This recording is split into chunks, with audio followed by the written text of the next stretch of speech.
You've also accomplished what many of my Democratic colleagues have said could only be done through new laws. You did it by securing the border, and President Trump did as well. In 2025, border crossings decreased 93%. According to DHS and Customs and Border Patrol, 0 illegal immigrants were released into the country for 10 consecutive months. And Customs and Border Protection has seized over 617,000 pounds of drugs. For more than a decade, I've done oversight of unaccompanied migrant children. The Biden administration lost track of thousands of children. The Biden administration disgracefully released children improperly vetted sponsors with addresses including gas stations, shopping malls, movie theaters, and even Disney World. That ought to shock the conscience of every American, and we all love children. The Trump administration has located over 145,000 of these children lost by Biden's open border policy, and thank God for finding those children. The department has taken important steps to ensure these children are located and removed from harm. The examples I just shared are results that keep our communities safe. The example, Secretary Noem, you've also been more responsive than your predecessors to a favorite effort of my part, my oversight requests. Now, I say how you've been responsive, but to be intellectually honest, from the previous administration, that's a low bar to overcome.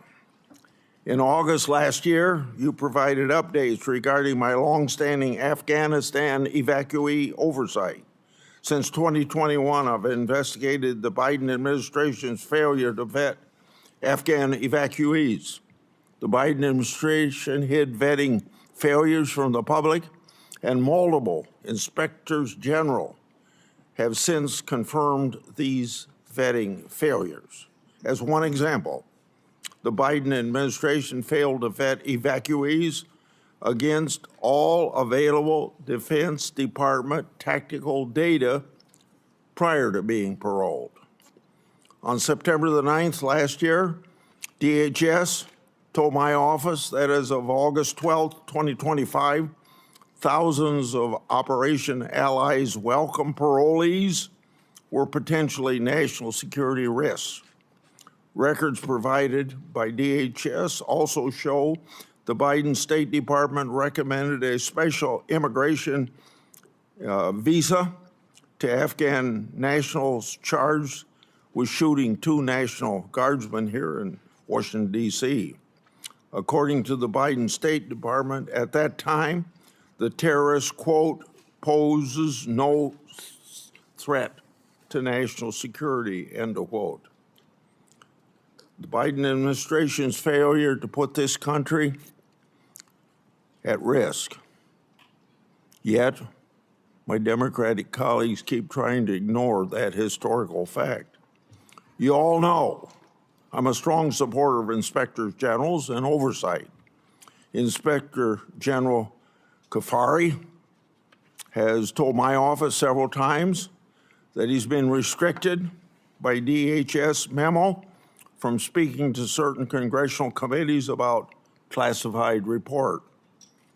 That report is about covert testing of the Transportation Security Administration checkpoint security screening.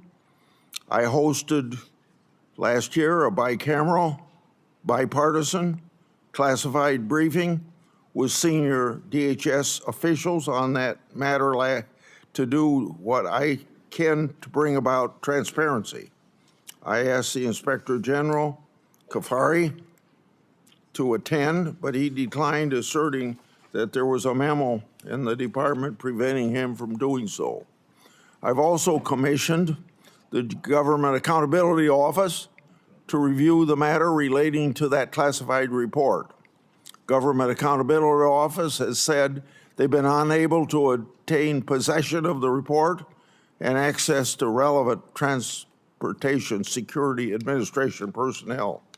Inspectors General and the Government Accountability Office help bring about transparency, and we all know transparency brings accountability to government. Secretary Noem, if what my office has been told is accurate, these matters should have been ironed out a long time ago. If that isn't accurate, you can tell me. Lastly, after your confirmation, you worked with me to restore 3 whistleblowers to their jobs. Thank you for helping me, but more importantly, thank you for bringing justice to those people, because those whistleblowers faced tremendous retaliation for just reporting what the government should have been doing. They blew the whistle on the government's failure to comply with DNA Fingerprint Act of 2005. By executive order, President Trump has required compliance with that law. Now those whistleblowers have been elevated to supervisory roles. They'll receive back pay to cover years of financial losses. For 2 of them who needed it, their law enforcement credentials, badges, and firearms were reauthorized. Often I say whistleblowers are treated like skunks at a picnic, and these were treated like skunks by the previous administration. That administration failed to do right by these whistleblowers. I appreciate your leadership in righting the wrongs against those patriotic whistleblowers. Senator Durbin. Thank you, Mr. Chairman. Thanks for holding this oversight hearing. After months of excuses and delays from Secretary Noem, we finally gathered together. When I was chair, I restored this committee's longstanding tradition of regular oversight hearings with the Secretary of Homeland Security. Today's hearing is long overdue. We are joined today by friends and family members of individuals currently in ICE detention or who have been deported. I thank them for traveling here today. Their presence is a reminder that the policies implemented by DHS under your leadership, Madam Secretary, have a devastating impact on the lives of real people. Let me also say a word of those who have been, their families have been the victim of violence by immigrants. Although immigrants as a group commit less crime than native-born Americans, there is no excuse for violence, and what you've gone through is a just terrible situation that I will willingly acknowledge. From my point of view, we need an orderly process at the border to start with. And secondly, we should never knowingly allow a dangerous person into this country. And if someone is in this country seeking citizenship and commits a crime, serious crime, they should be asked to leave or incarcerated. Bottom line, there's a way to deal with immigration that is sensible and humane on both sides. More than a dozen years ago, 2 members of this committee, myself and another member, worked with a bipartisan group under Senator John McCain to write a comprehensive immigration law which dealt with many of the issues we've been working on since. It passed in the United States Senate with over 60 votes, bipartisan, supported by business and labor and religious leaders across the board. Unfortunately, the Republican leadership in the House of Representatives refused to take it up. Had we passed that and made it the law of the land, we could have avoided a lot of the terrible things that have occurred since. Madam Secretary, under your leadership, the Homeland Security Department has been devoid of any moral compass or respect for the rule of law. Without hesitation or remorse, DHS agents have wreaked havoc in our cities. I've seen it in the city of Chicago, and acted with unspeakable cruelty against children, immigrant families, and American citizens.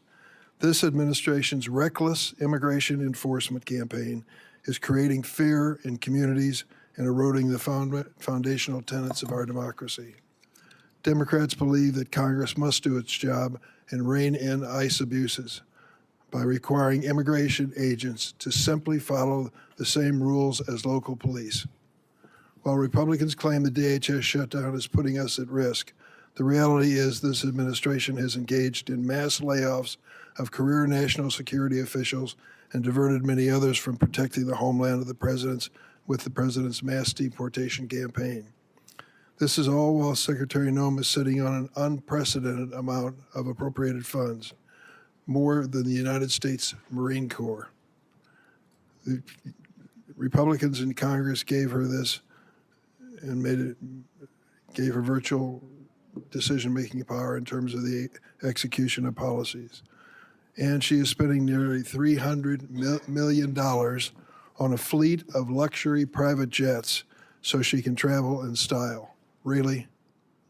Secretary Noem has repeatedly claimed that the department is arresting the, quote, worst of the worst and making American cities safe.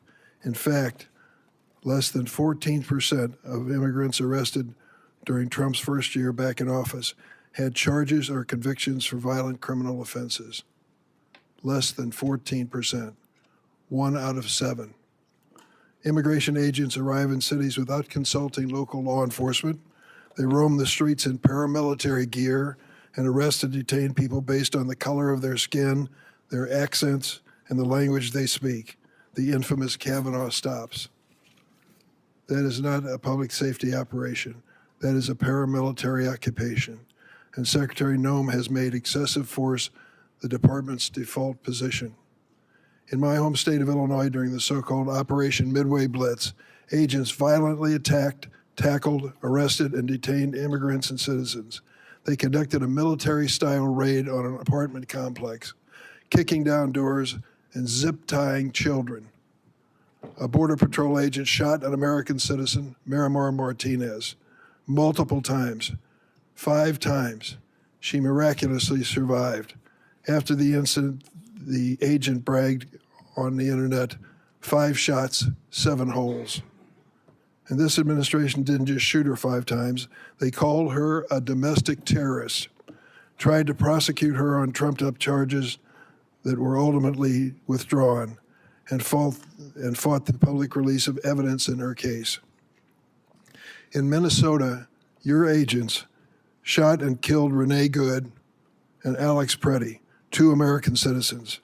And as their families struggle with these horrible tragedies, they had to fight baseless accusations of domestic terrorism from Secretary Noem, the head of the agency responsible for their loved one's death.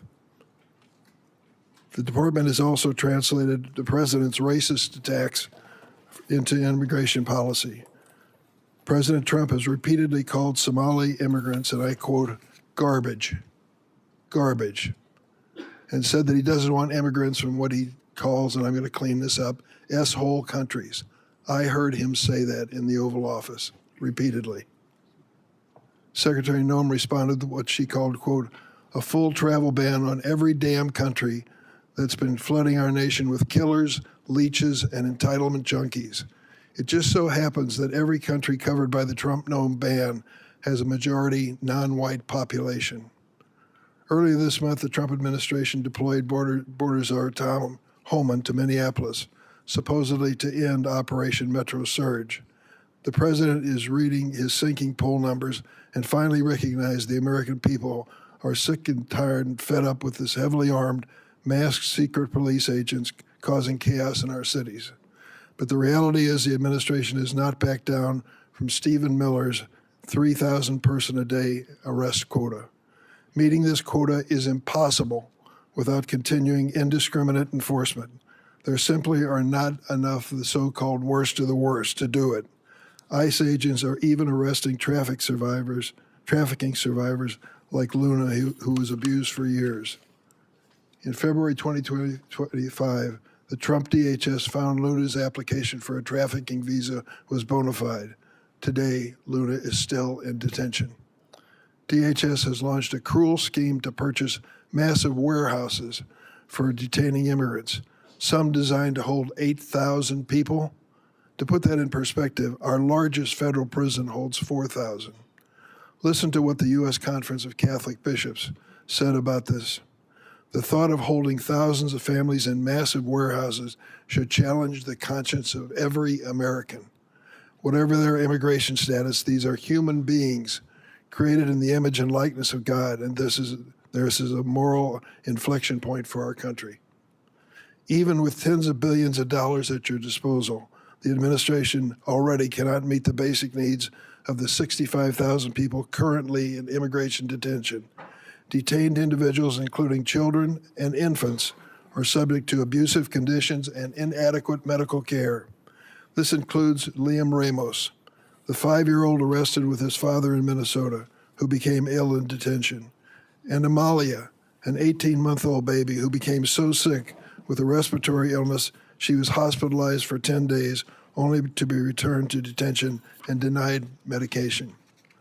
We have also seen an unprecedented number of deaths in ICE custody.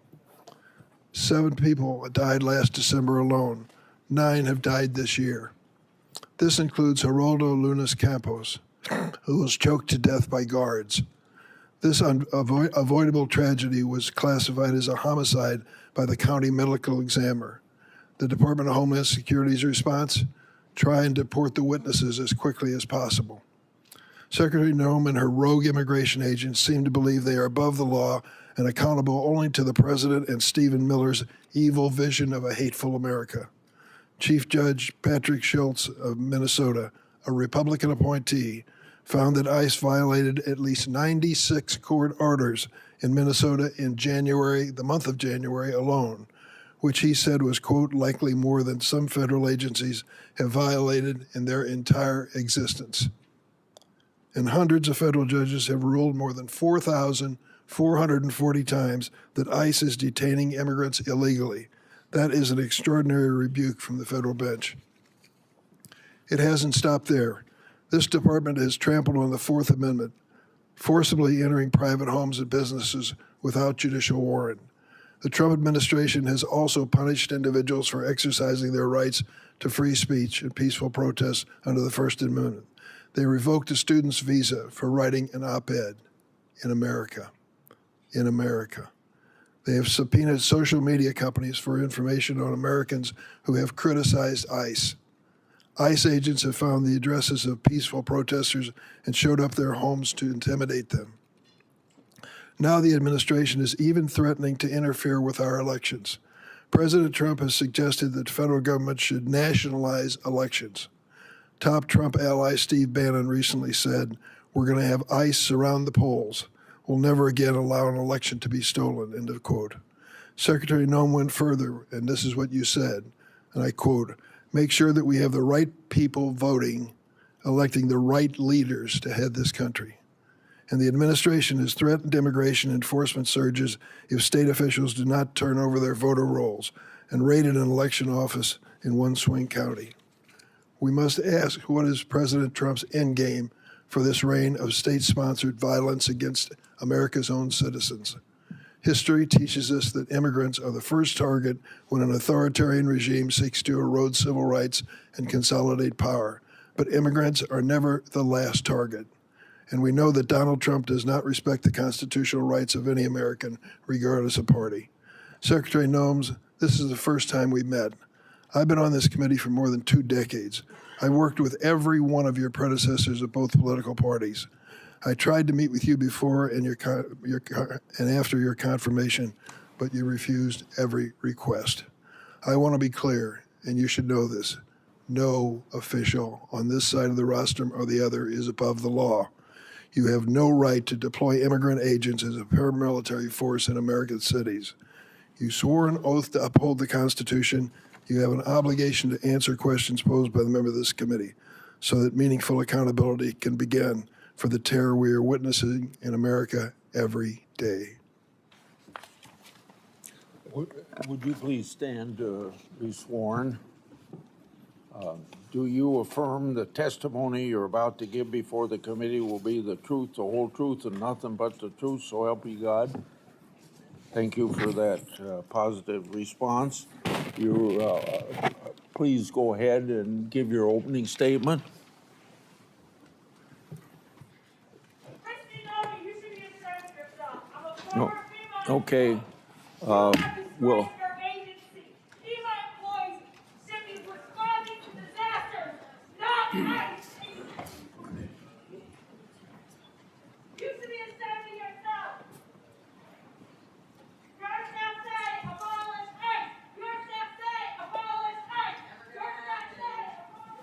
You may proceed. Thank you, Mr. Chairman, and thank you to the ranking member, Senator Durbin, as well, and the distinguished members of this committee.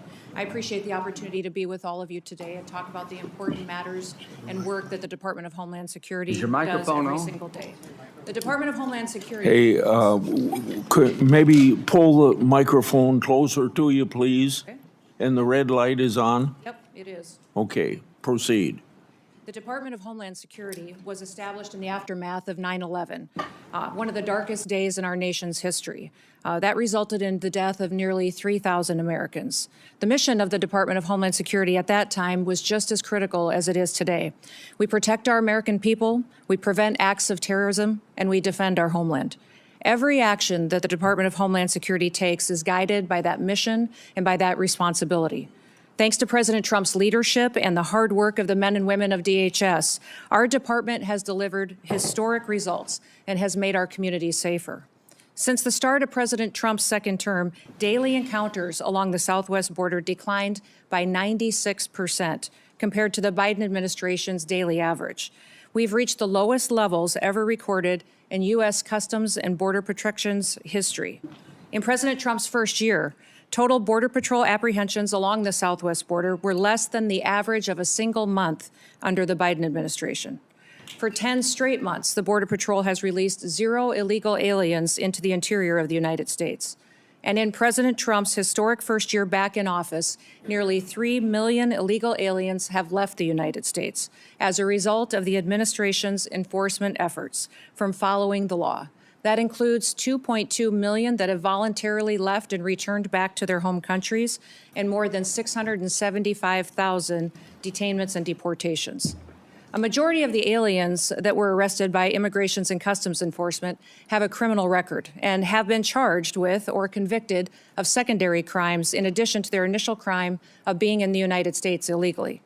During this period, ICE has arrested over 1,500 known and suspected terrorists, more than 7,700 known gang members, many of them that were allowed to come into this country under the Biden administration. We have also reached the lowest murder rate in the last 125 years since that data was tracked.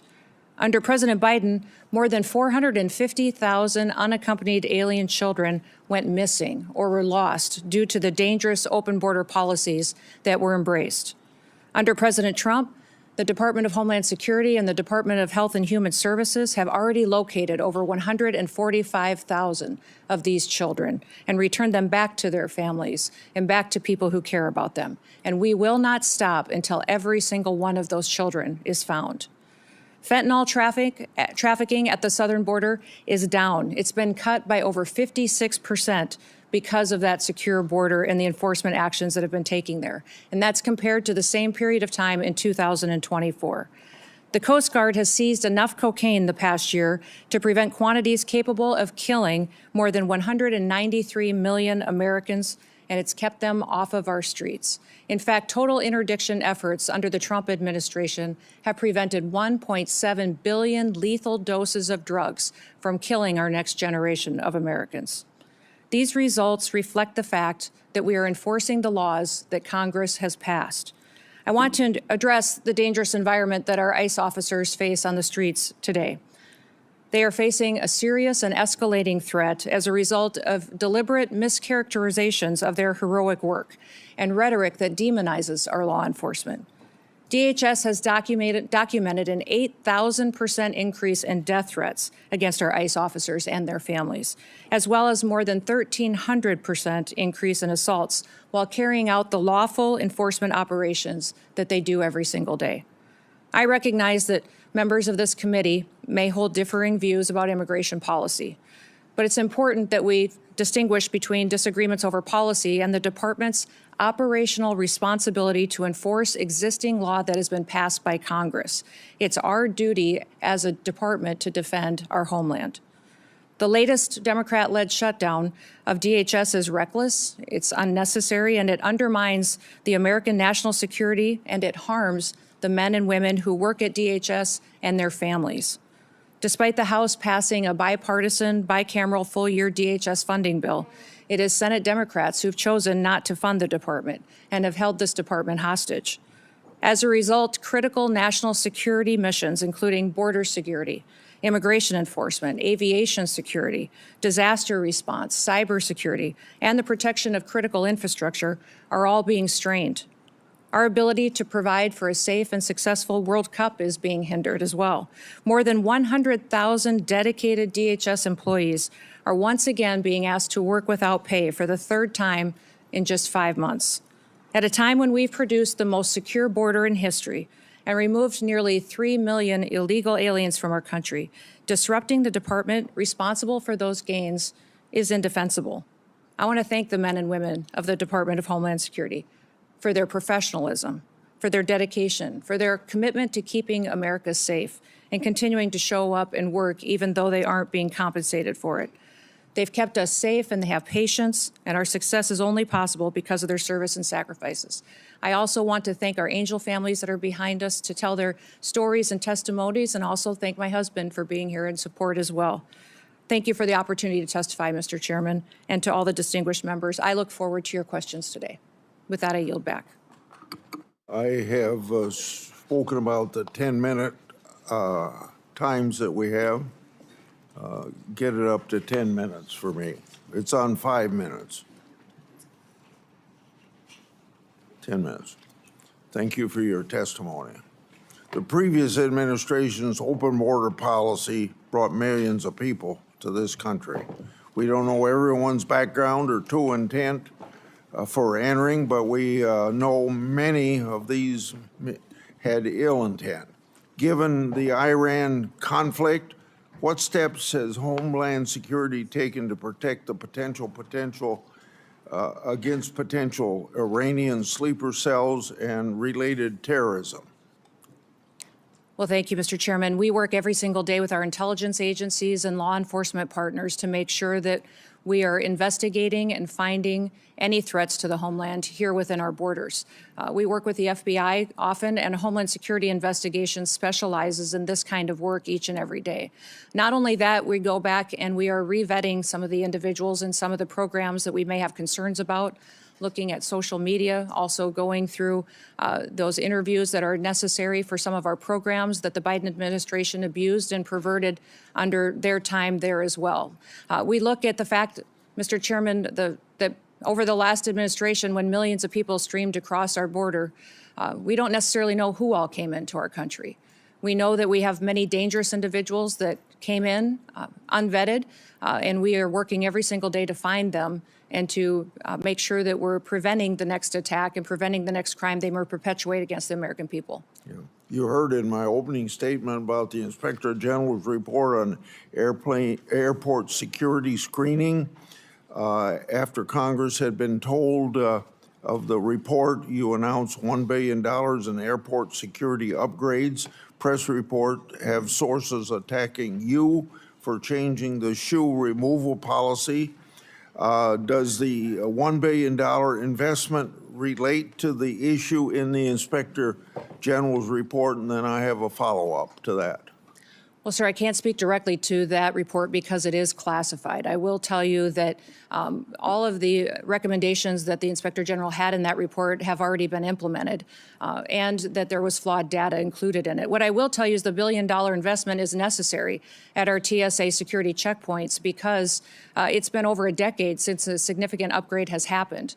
We have new technologies that can be used in X-ray baggage scanners, abilities to use information and new technologies to scan individuals that would be more efficient, allow people to get through the security checkpoint and get to their planes on time and ensure their safety. The number one priority of TSA is security, and we make sure that we are continuing to use all of the options and tools available to us to make sure that they are safe as they travel through our airports and in our airways. Thank you for that report. The follow-up is, was going to ask for those details, but you've given me those details. Have these details been communicated to the Inspector General? Yes, they have, sir. And I wanted to also, in regards to your comments in your opening statement, there's nothing preventing the IG from coming and briefing members of Congress, and he's free to do that. We just need to remember it's a classified document and use those protocols to ensure that it remains classified. Regarding Afghan evacuee oversight of mine, You informed my office that thousands of Afghan parolees were potential national security risk. Nearly 1,000 was reported to me on August 12th last year. What steps have you taken with the interagency partners to investigate these parolees, and what, if any, national security concerns still exist because of the previous administration's failures to vet?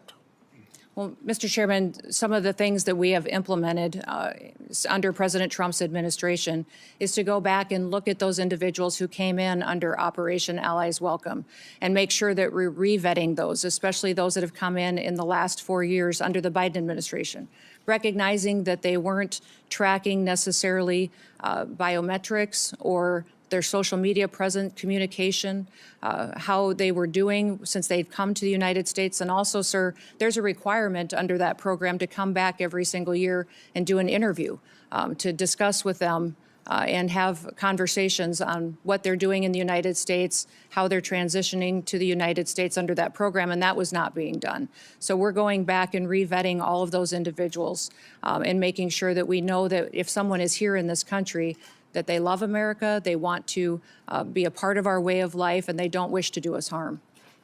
I'd like to have you provide me an update on the evacuee, Afghan evacuee data. As I said in my opening, Trump administration has located over 145,000 children that the previous administration lost. Your department is also performing welfare checks on these children. Describe the ongoing efforts that your department is taking to find children who've yet to be located, and how recent welfare checks exposed previous vetting failures. Yes, I would say those 450,000 children that came into this country that were unaccompanied alien children were lost by the Biden administration, not tracked. We've located about 145,000 of them, and we've done that through the investigative work of our Homeland Security investigations team. They are phenomenal at the work that they do, and they specialize in child trafficking, sex trafficking, and finding individuals that would perpetuate that harm against our children. The one thing that has been challenging is that under the Biden administration, the government paid sponsors in HHS in order to host these children. And those sponsors, many times, we found instances where they trafficked these children themselves. So under that administration, we not only had children that were in this country as a part of a program, the government was paying individuals that were knowingly trafficking them and abusing them. That has stopped. We have gone through and found these children and put them back with their families when we have the opportunity to do so, and with loved ones that will care for them. And I would say that even in one case, we have other countries where we've been working with them to get their children back home, where we've been prevented returning these families back and helping them to be reunified by activist judges. But we will continue to work to ensure that these individuals and these children that were abused by the trafficking over the border have the opportunity to be brought back to their families and to their loved ones going forward. I want to bring up administrative warrants. There's been questions raised about your department use of them. Immigration laws include complex and specialized legal processes. For the record today, please briefly discuss how the administrative warrant works and how often they're used. Well, an administrative warrant is utilized on a regular basis because it's the process that Congress has given us. It's the process in immigration law that you've given us to ensure that someone is returned back to their home country. And I would say that most of the time when it gets talked about, it's inaccurate. In the 400,000 cases that ICE has used these administrative warrants, only 28 times have they been used to enter a home. So it is the legal process that we have, that we follow as given to us by Congress, and it's been affirmed by the Supreme Court as the correct way to follow the law. We will continue using this tool as it's important in the duties that the Department of Homeland Security is responsible for. Under both Democrat and Republican presidents, I've conducted oversight of employees called special government employees. By law, these employee is limited to 130 days a year of government work, and it's been understood that a partial day is 1 day at work. Have you ensured the SGE personnel follow all laws, rules, and regulations as intended? Yes, sir. They have career officials at the Department of Homeland Security that track that data, and they've all followed the laws and the rules regarding special government employees. You stated that the Department of Government Efficiency found software on your government devices that was used to improperly surveil you and other political officials. What's the status of the investigation into that matter, and has any disciplinary action taken? Yes, sir, there was software that was doing surveillance on political appointees at the Department of Homeland Security, and there was measures put in place where some people were removed from their positions and accountability measures put in place. And we continue to monitor our systems as the agency that is trusted with cybersecurity and ensuring that our critical infrastructure is protected from hacking attempts from foreign nationals who wish to do us harm or individuals within this country. We take seriously the amount of software, surveillance, and work that we do within the department as well. My 10 minutes are up. Senator Durbin. Thank you, Mr. Secretary. Secretary Noem, the nation has watched horrified as immigration agents killed Renee Good, Alex Preddy. In Chicago, one of your Border Patrol agents shot Miramor Martinez 5 times after ramming her car. You and your agency rushed to brand these victims as, quote, domestic terrorists. We have ample video evidence and eyewitness testimony proving you are wrong. Your statements caused immeasurable pain to these families. Let me give you an opportunity to do the right thing. Do you retract these statements identifying these individuals as domestic terrorists? You know, Senator Dermott, when we have these situations happen, we always offer our condolences to those families, and I offer mine as well. These are tragic situations, and I can't imagine what these families go through in losing a loved one. What I will say is we always work to provide the American people with as much information as possible, that we're relying on reports from the ground and from agents that are there, and working to be transparent, and we'll continue to do all that we can to provide the accurate information and the facts to people as we can. Where did you get that information? In a recent hearing before the HISGAC committee, CBP and ICE officials testified under oath that their agencies did not inform you that Preddy was a domestic terrorist during that hearing, stated during that hearing. I was getting reports from the ground from agents at the scene, and I would say that it was a chaotic scene, as you've seen in Minneapolis and St. Paul, as immigration enforcement has gone forward, and we've worked at targeting the worst of the worst, that many times our agents have been faced with violent the victims of protesters. That violence domestic terrorists as a way to calm the scene? These violent terrorists have put them in a situation where it's unprecedented what these agents have faced. So that situation on the ground that day was chaotic, and it was something that they were transpiring and sharing information brand them as with domestic us. Terrorists? Can you explain why you decided to brand these victims that we all saw on video, who were out protesting the activities of your agency and were killed as a result of it? How did you think that calling them domestic terrorists at that scene was somehow going to calm the situation? You know, Senator, we are working in those situations where there's a tragic loss of life and that there is something that our agents are involved in, that we continue to deliver information. Is it so hard to say you were wrong? We continue, as these investigations continue to go, we will provide, I absolutely strive to provide factual information, and we'll continue to do that. And when you fail, do you admit it publicly? Absolutely. We always know that there's room for improvement, that we will. Stop the talk, so. Keith Porter Jr. and Dr. Linda Davis. They were Americans killed by ICE. You have not given their family any justice. Say their names. Their Black Lives Matter. Their Black Lives Matter. Their Black Lives Matter.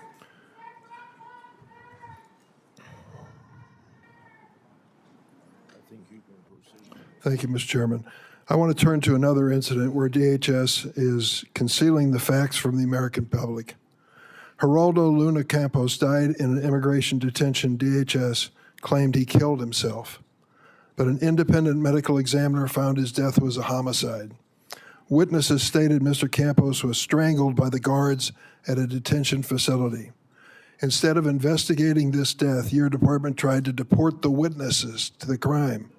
It took a judge intervening to ensure the fact that these witnesses remain in the country for investigation.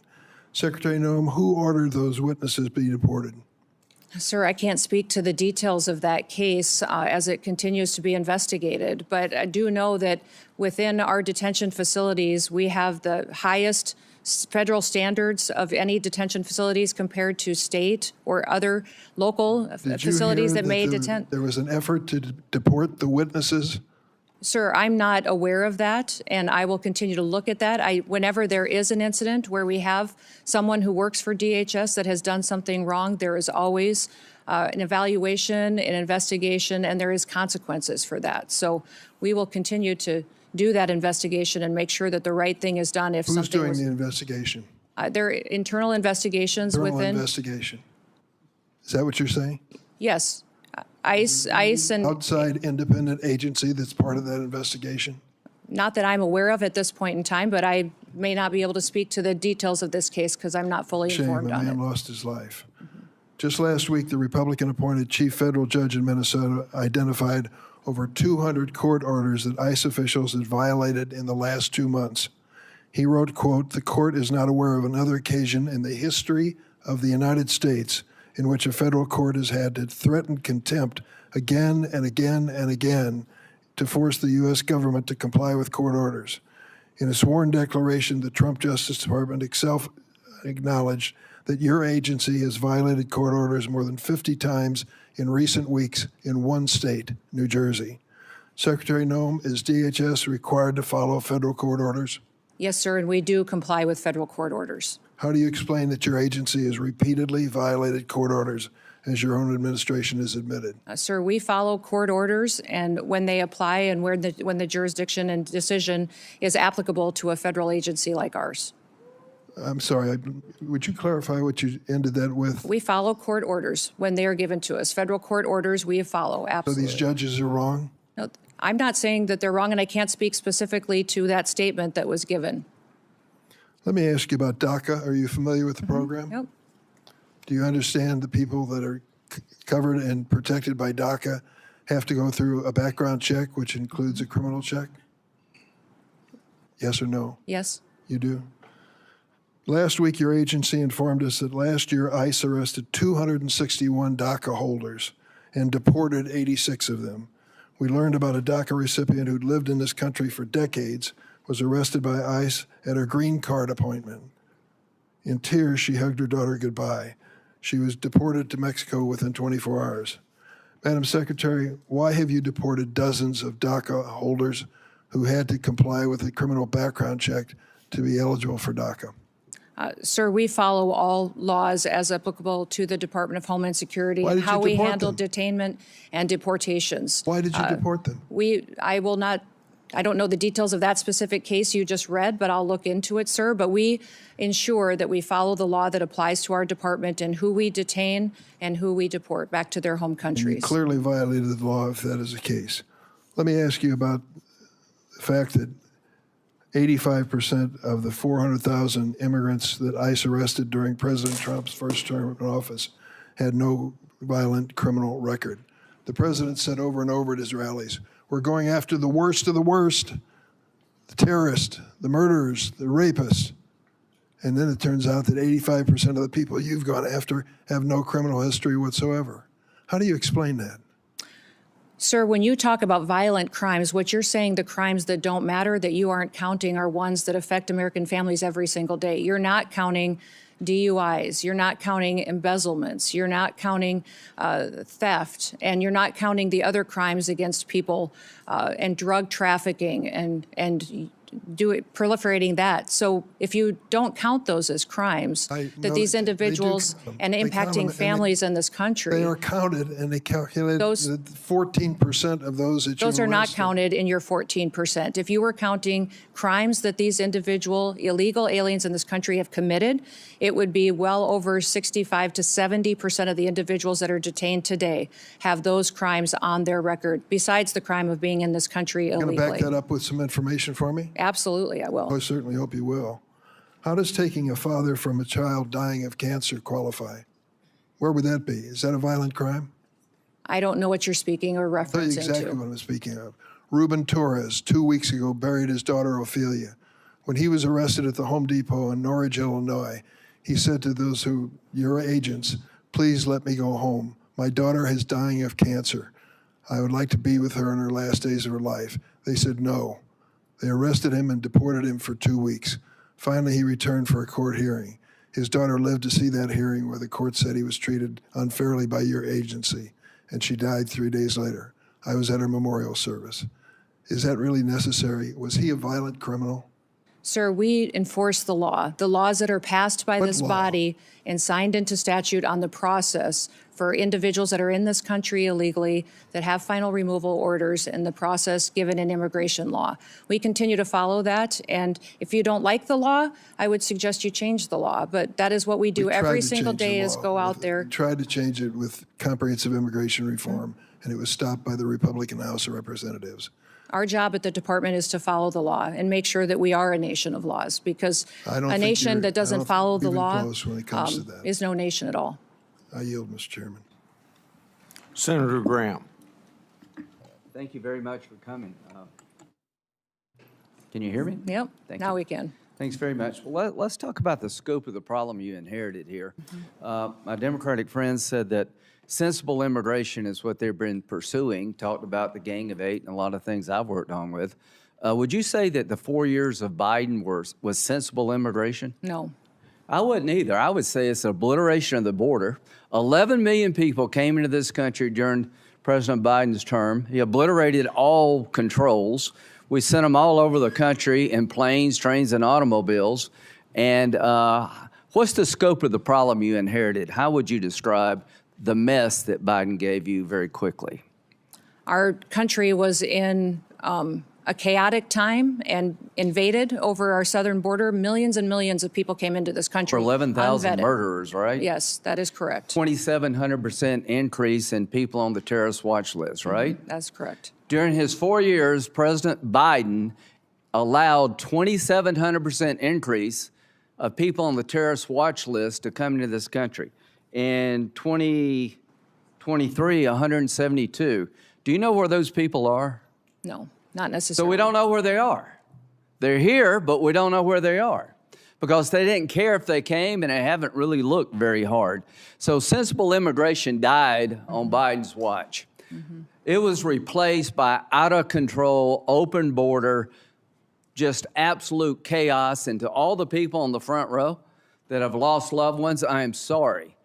Your family members are a victim of an out-of-control, Democratic-led effort to obliterate the border, and every senator on this side of the aisle, that side of the aisle, did nothing about it. Now, they want to talk to you about problems we've had. Are these shootings being investigated in Minnesota? Yes, they are. They should be investigated in Minnesota. We want to have orderly processes. How would you say being an ICE agent is right now, the stress they're under? I think it's unprecedented for them every day. I think it's miserable.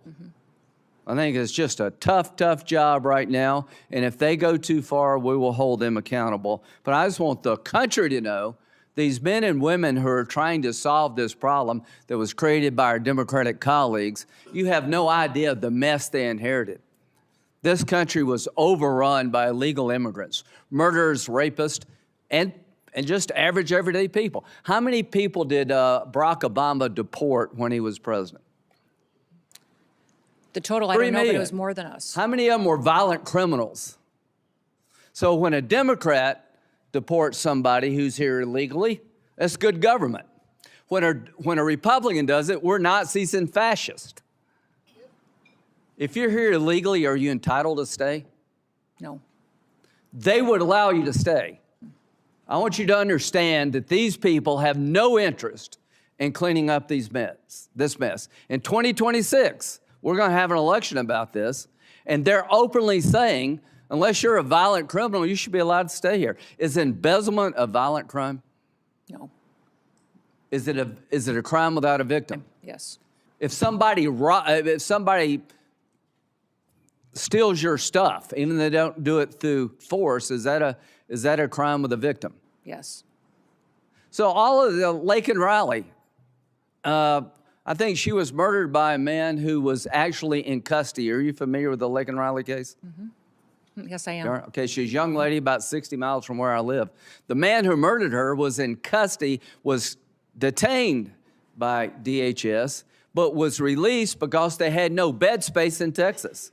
He went to New York and committed a bunch of crimes. He winds up in Georgia and he murders this young lady. He was in our control. He was released not because he wasn't dangerous, because we had no place to put him. Do you agree those days are over? Yes. Do you agree the most secure border in American history has been achieved by you and those under your control? Yes. Working with President Trump. Are you proud of that? I am proud of that. So we're down to like nobody coming across. We went from a invasion to almost nobody. And I hope the American people appreciate that's a good thing for you. Mm-hmm. Now, we're engaged in military action against the mothership of terrorism, Iran, which I hope will sink pretty soon. Do you think the threat level against the United States is up or down when it comes to radical Islamic terrorists? It's up. It's up? Yep. So you mean they actually may want to come here and hit us because we hit them in Iran? I don't think you have to be, a general to figure that out. Mm-hmm. Is the Coast Guard without funding? Portions of it. We're keeping some of the salaries paid, but So there's no funds in the appropriation bill for the Coast Guard. Is that correct? That is correct. Because your agency is not being funded. It's the one part of the appropriations bill where we haven't agreed on funding. Is that correct? Correct. So FEMA, no money, right? Coast Guard, no money. Really? Really? ICE, they have money because of the bill we did before. The Secret Service, are these people being paid? Yes, they are. They're being paid, but do we have money? Our law enforcement is paid, but their resources, their administrative They're staff, not being their paid out of contracting. appropriated funds this year, right? Correct. So in the appropriations process, we've got no new money for the Secret Service. Does that make any sense to anybody in America? Can we not understand America is under siege now? Likely to be attacked because radical Islam is under siege and they're going to hit back. And we're sitting here looking at each other and not funding DHS? If you want to reform ICE, great. Count me in. If you want to make DHS more professional, count me in. If you want to investigate bad shootings, count me in. If you don't want to do away with sanctuary cities, count me out. What's a sanctuary city? A city that protects itself from our federal immigration efforts in their city. Are there sanctuary cities and states in this country? Yes, there are. Look at this chart. There are 200 plus sanctuary counties. There are 12 sanctuary states. 8 million illegal immigrants reside in sanctuary jurisdictions in defiance of federal law. A sanctuary city refuses to turn over to the federal government people that are subject to deportation. Is that correct? Correct. They make a choice, these sanctuary states, counties, cities, not to cooperate with federal officials, and the laws have been on the book long before Donald Trump, right? Correct. Do you think it would be good for the country to abolish sanctuary cities and states? I do. Do you believe as long as they exist, it will be a magnet for future immigration, illegal immigration? Yes, I do. So if you're a legal immigrant and you can get to one of these sanctuary cities, states, or towns, you believe you'll never leave. Until you fix this, you're going to have illegal immigrant magnets. Do you agree with that? Yes. Would you urge the Congress to abolish sanctuary cities? Yes, I would, sir. And sanctuary states. When it comes to the threat level against our homeland, how would you characterize it right now? Right now, I would say, sir, that we should have our every effort within the Department of Homeland Security out protecting people 24/7, because we face not just enemies from overseas that threaten our way of life and our American values. The Biden administration let them here. They let them in our borders. They're in our hometowns. They are unvetted. thousands and thousands of people that are dangerous criminals, gang members, known and Who's this suspected guy? terrorists. Who's this guy? He is the man that conducted the horrific act down in Austin. Okay, what country did he come from? I think Senegal. Okay, and he was killed in Austin, Texas, right? He was. And the shirt said what? Property of Allah. Property of Allah. And when you went to his house, you found a what kind of flag? Iranian flag. Iranian flag. Wonder how many people are like that here, waiting to pounce. And DHS doesn't have appropriated funds. This is insane. There are more people like this. We obliterated our borders. 1.7 million people came into this country from countries that were designated to be a problem. Special interest aliens. Are you familiar with that? Yes, I am. So 1.7 million came from countries that would make you a special interest alien because of the nature of the country. Libya, Nigeria, North Korea, Afghanistan, China, Cuba. Do you know where those 1.7 million people are? Not all of them. Yeah, I don't know. I don't know where they are either. But they let them in. We don't know where they are. They came from countries that are so dicey. We made you a special interest alien if you came from those countries. So we're having a hearing here. I'd like to make ICE more professional. I'd like to make sure if there was a bad shooting, it's documented as such and people pay a price. But I will not apologize to anybody in this room to try to clean up the mess that Biden started and you empowered. We've got to deal with this. We've been invaded. Only God knows how many people are here and what they're up to, and we're not going to stop. We're going to learn, but we're not going to stop because America is under siege, and the idea we're not defunding DHS is insane, criminally insane. Senator White House. Thanks very much, Chairman. Let me start by noting that we have repeatedly said, our ranking member on the Senate Appropriations Committee, Senator Murray, has said that we are more than willing to fund TSA, more than willing to fund the Coast Guard, more than willing to fund FEMA, and that it is the administration that is holding those agencies hostage in order to extract additional funding for ICE and CBP. That is our quite clearly stated position, and I just wanted to recognize that now. Ms. Noem, I want to walk you through an incident that took place in Rhode Island. We have a courthouse in Rhode Island, our Superior Court. The court had an agreement with your organization not to conduct operations in that courthouse. Despite that agreement, your officers went in to conduct operations in that courthouse. They went in plain clothes and masked, so maybe they were aware of the agreement, maybe they weren't. Either way, it was unprofessional not to honor the agreement with the court. There is also a court rule against photographing people in the courthouse. They were photographing people in the courthouse. They either didn't know or didn't care about that court rule. Either way, it was unprofessional. They were pursuing an intern and taking photos of this young intern who was not the person supposedly sought. The intern was in high school. The person sought was in his 30s. It shouldn't be too hard to tell the difference. They couldn't. It was unprofessional. A state judge escorted the intern out to his car to take him back to high school. The agents didn't recognize the judge. They operate against the agreement in a courtroom and don't bother to know who the judges are. Again, unprofessional.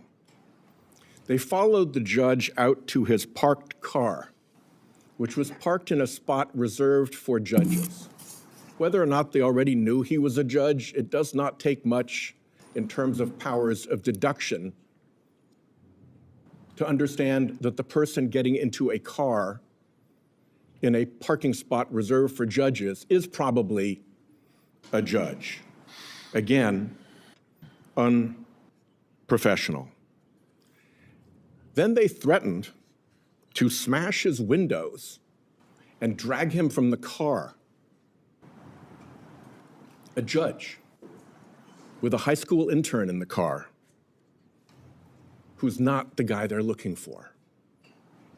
That kind of escalation seems unprofessional and irresponsible. Then they held the kid for half an hour in another vehicle while they figured out that, in fact, the high school kid was not the 30-plus-year-old person that they were supposedly looking for.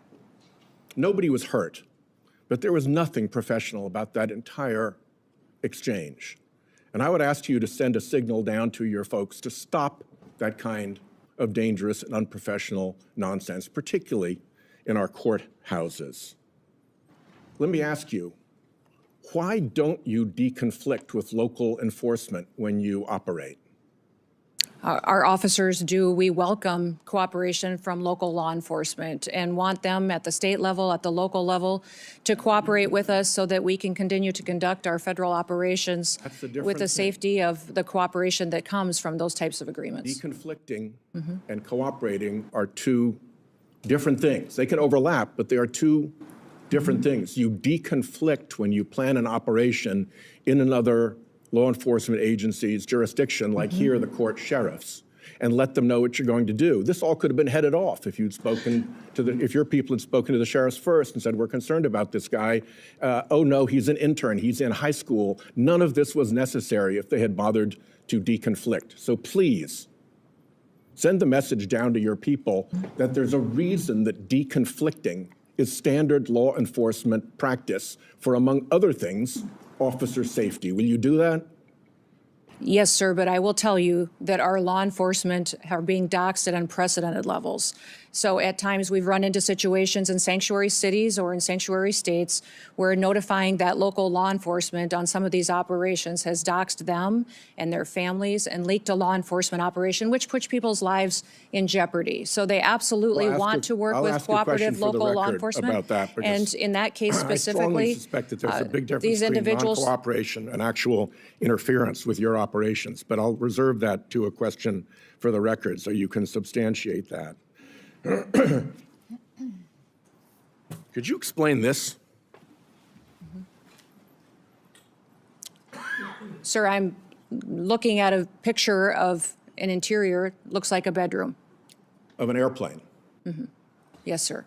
You're not familiar with that? These photos are not accurate. If you're referring to the airplanes that the Department of Homeland Security has purchased and are purchasing, we're using them for long-range command and control aircraft that is dictated in statute by Congress for the Department of Homeland Security to have a plane. A luxury jet with a bedroom in it? Yeah, we used a 737. I've been on it once, but it is being used by other administration officials, and it is used for command and control flights for the department. The department has found that in purchasing our aircraft, that we will save the taxpayers hundreds of millions of dollars. Does it have a bedroom in it? In fact, we spent $1.42 billion on ICE deportation flights last year. Does it have a bedroom in it? I believe it's being refurbished and not having a bedroom in it. So it is being refurbished.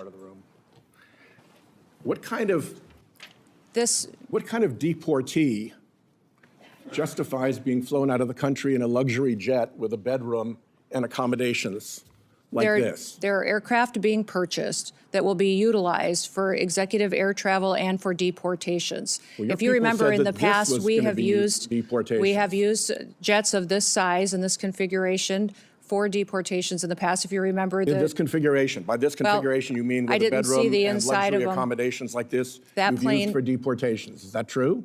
Sir, we have 737s that are being purchased by the department to replace contracts that we have on ICE deportations. That's what they're going to be used for. And in fact, the Coast Guard is the only entity within the Department of Homeland Security that has jets at this point in time. They had two G5s that were 20 to 25 years old Let me ask that are you being about replaced the so that they can response continue to serve our from Coast Guard and our military some senior for administration years to come. officials about these aircraft. They've been reported as saying, although they don't want to say publicly this, but individuals described as senior administration officials have described these airplane purchases as the world's worst deal and an abuse of federal funds. Can you tell me what the Republicans on this committee who voted for what I call the billionaires bill that gave you the money to buy these jets knew about your plans to acquire luxury jets when they voted for that money? The dollars for these airplanes was appropriated by Congress. In fact, it's mandated from Congress and rules that you've given us that we need to have a long-range command and control aircraft that will seat up to 17 people in the Department of Homeland Security for national security purposes. We are complying with the law.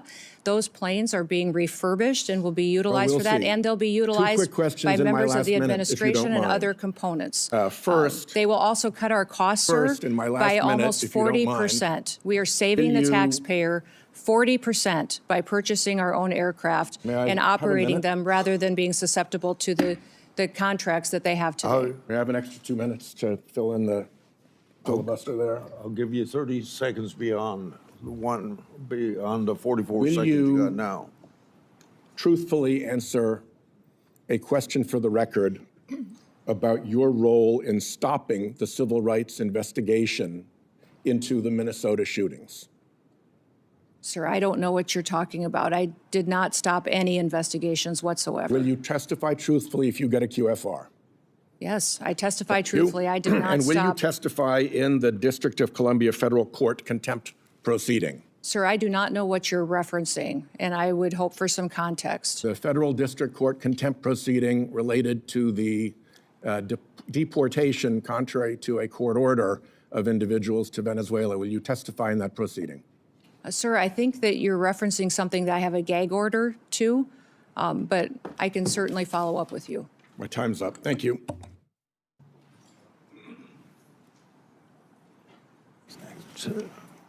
Senator Kennedy, you're next. Thank you, Mr. Chairman. Thank you, Madam Secretary, for being here.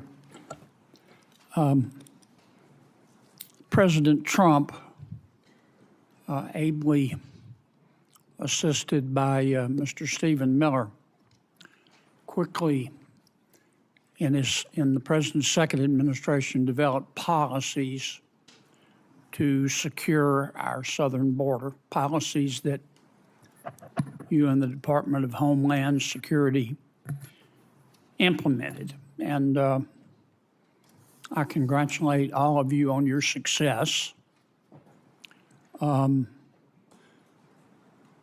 Properly vetting people at the southern border is not racist, is it? No. Could you answer for the record? No, it is not racist. Properly vetting people at the southern border is prudent, isn't it? Yes, sir, it is. And to do that, we need the Border Patrol, do we not? Yes, we do. And we also need ICE, do we not? Yes, we do. Okay. I just wanted to get my congratulations on the record. I believe you have a policy, Madam Secretary, that you have to approve all contracts at your department over $100 million. No, sir, I have a policy in place that I review contracts. My deputy chiefs have the ability to review anything under $5 million. Above that, I evaluate and look at. Okay. And you do that, I understand, to try to curb waste and abuse of taxpayer money. Is that right? Yes, sir. In fact, it's been extremely effective. We've saved the taxpayers over $13.2 billion just by evaluating contracts, negotiating lower ones, and canceling ones that aren't necessary to do our duties. How do you square that concern for waste, which I share, with the fact that you have spent $220 million running television advertisements that feature you prominently? Sir, the president tasked me with getting the message out to the country and to other countries where we were seeing the invasion come from, with putting commercials out that told them that if they were in this country illegally, that they needed to leave, or we would detain them and remove them, and they'd not get the chance to come back to America the right way. That has been extremely effective. Ask you to run these advertisements, is that right? We had that conversation, yes, before I was put in this position and sworn in and confirmed, and since then as well. Okay.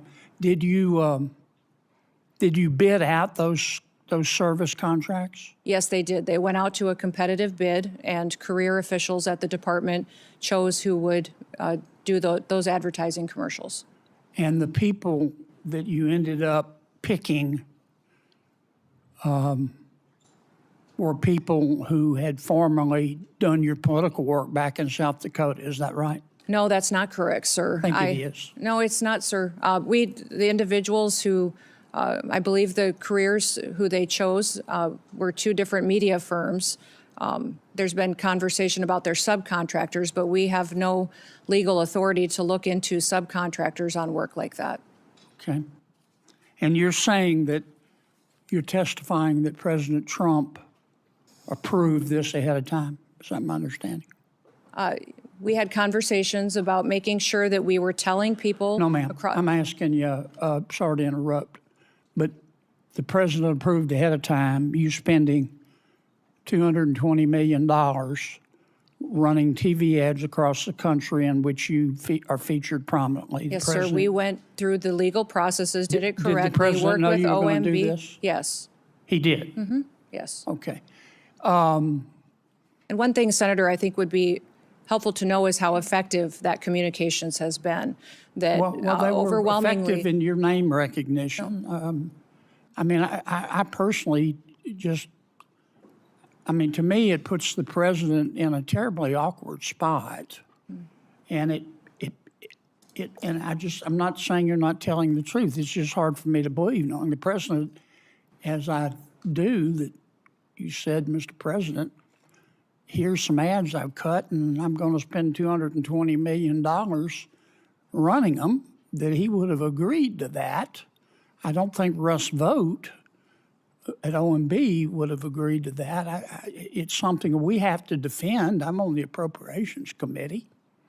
My research shows that you did not bid them out, that you pick, in fact, one of the people you picked, the strategy group, Safe America Media was a company formed 11 days before you picked them, and that the strategy group got most of the money, and the head of that is married to your former spokesperson. Look, we all have friends who are qualified. I'm not quibbling with that. It troubles me. A fifth to a quarter of $1 billion of taxpayer money when we're scratching for every penny and we're fighting over rescission packages. I just can't agree with, Madam Secretary. Are you still running those ads? No, Senator, I did not have anything to do with picking those contractors. I know politicals at the Department of Homeland Security did. I understand. Are you Career still running officials those followed ads? the competitive bid process for that. Are you still running those ads? I think the ads are due to end here in March, I think within a week or So two. they I'm are not sure of the still running? update. The one that is running is focusing on angel families. Have you seen that? It is the one that's talking about this is our why. This is why we work every day. Okay. Is for the angel I've gotta families move and their on. victims that need to. After the two killings in Minneapolis, and I think there's a lot of video on them, Madam Secretary. I think people can see the video and draw their own conclusions. Are you and your department conducting an investigation of those? Sir, the investigation is being led by the FBI.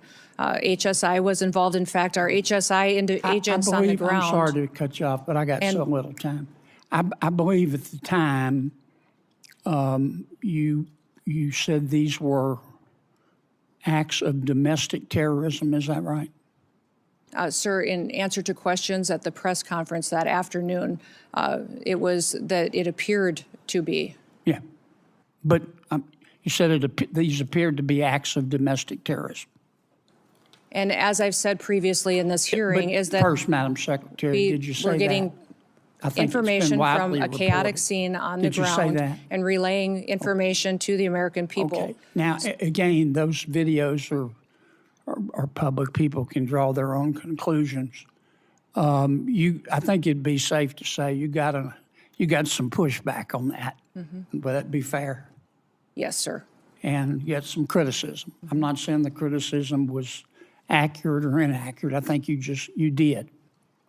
What got my attention was that you blamed those statements on Mr. Stephen Miller at the White House.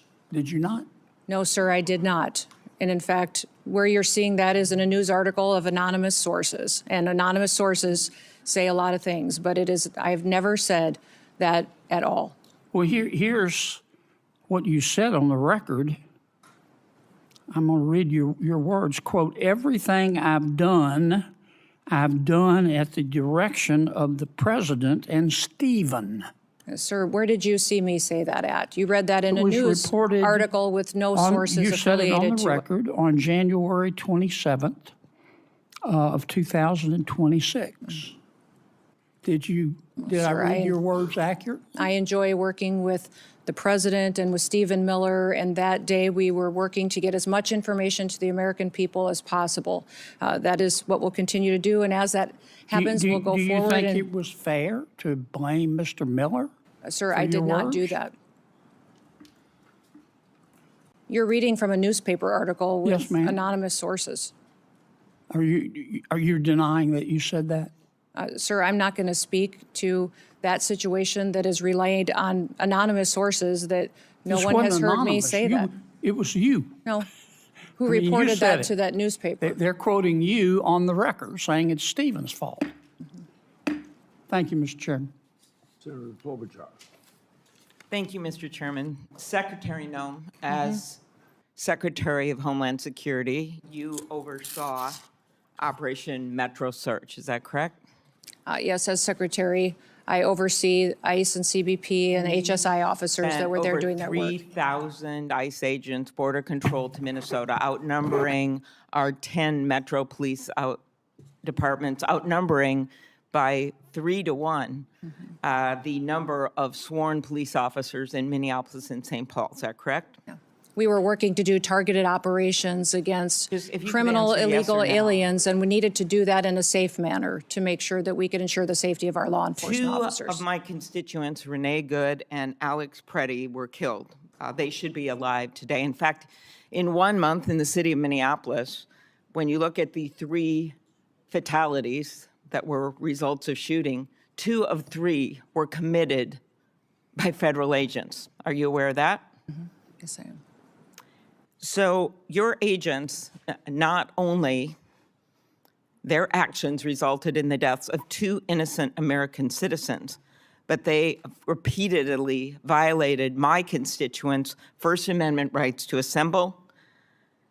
You say you believe in the Second Amendment right to bear arms, but Alex Preddy was criticized repeatedly by officials in the administration for having a lawful permit to carry and having a gun. Your agents violated the Fourth Amendment rights of my constituents by ramming through doors of innocent people's homes, innocent citizens' home, without any kind of a warrant, and violated the Fifth Amendment right to due process. So as I've shared with my colleagues, if you believe in federalism, in freedom, and in liberty, you should be horrified by what the Department of Homeland Security did in Minnesota.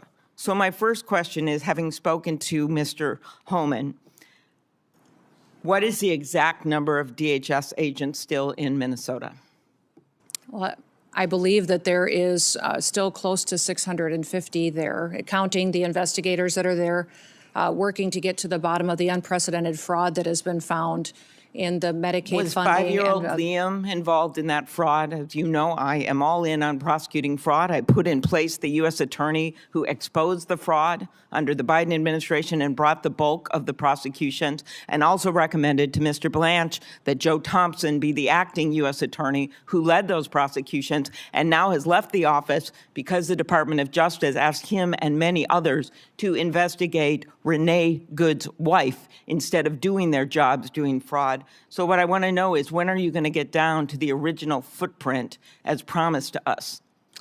We're continuing to work at that, although those investigators will continue to stay there to get to the bottom of that fraud, to make sure that those vulnerable people that rely on those programs actually get services from those federal dollars that are spent, that it's not stolen by criminals and used by individuals to enrich themselves and send it out of the country. Secretary Chung-Lee Tao, are you aware that agents bashed in the door of a U.S. citizen, a Hmong elder with no criminal record? I can't speak to the specifics of that case. Did you see the photos of that man being dragged out of his house in Crocs and in his underwear? Yes, I did. Do you believe that he was involved in fraud? I do not know where that status of that investigation is. Are you aware that he is a son of a beloved nurse that treated our soldiers in Vietnam? I believe that we have laws in this country that need to be enforced and need to be applied equally to everyone. Your agents, speaking of enforcing the laws and following the laws, did they have a judicial warrant when they rammed through an American citizen's door? Our law enforcement officers follow the same protocols and procedures that all law enforcement do. Are you aware that he tried to show his identification to show that he was an American citizen and they didn't want to see it?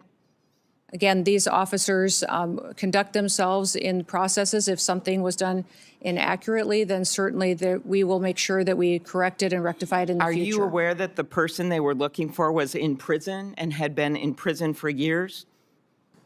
Yes, I am. That's a target. Yes, we do targeted operations going after and looking for. Do you agree that it is unacceptable for your agents to ram into someone's door and drag someone out in their underwear and below zero temperatures when they have the wrong guy? Our officers conduct targeted operations and utilize the law processes that are given to them and the tools. You will not answer that you think that's wrong. They needed to identify that individual, and they couldn't identify him by looking at his identification. Instead, they had to drag him out, throw him in a car, and drive him around for an hour. How about pulling off-duty police officers, Madam Secretary, every single one of whom made clear who they were? They were people of color, off-duty police officers. In Brooklyn Park, Minnesota, the chief described how one off-duty officer, someone of color, a U.S. citizen, was stopped and confronted by ICE agents with their guns drawn, demanding her proof of citizenship. As Chief Bruley said, I wish I could tell you that this was an isolated incident, but the other chief said it had happened to their own officers. Why were these officers stopped?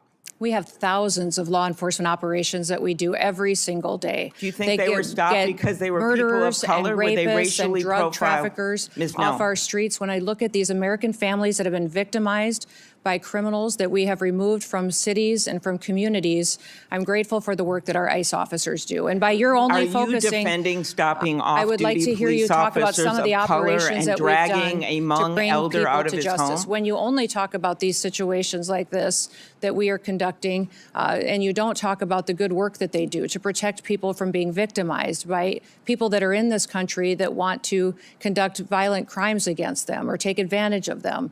The laws need to apply to everyone, and we're out there enforcing the law. I am a former prosecutor, Context is Ms. Noem, incredibly important. I have always in every worked situation. with our police well, but that's not what was going. These ICE agents were not following police procedures. After the killings of Renee Good and Alex Preddy, when I spoke to Alex's parents, they told me that you calling him a domestic terrorist, this was directly from them, the day after he was killed. A nurse in our VA, Alex, one of the most hurtful things they could ever imagine was said by you about their son. Do you have anything you want to say to Alex Preddy's parents?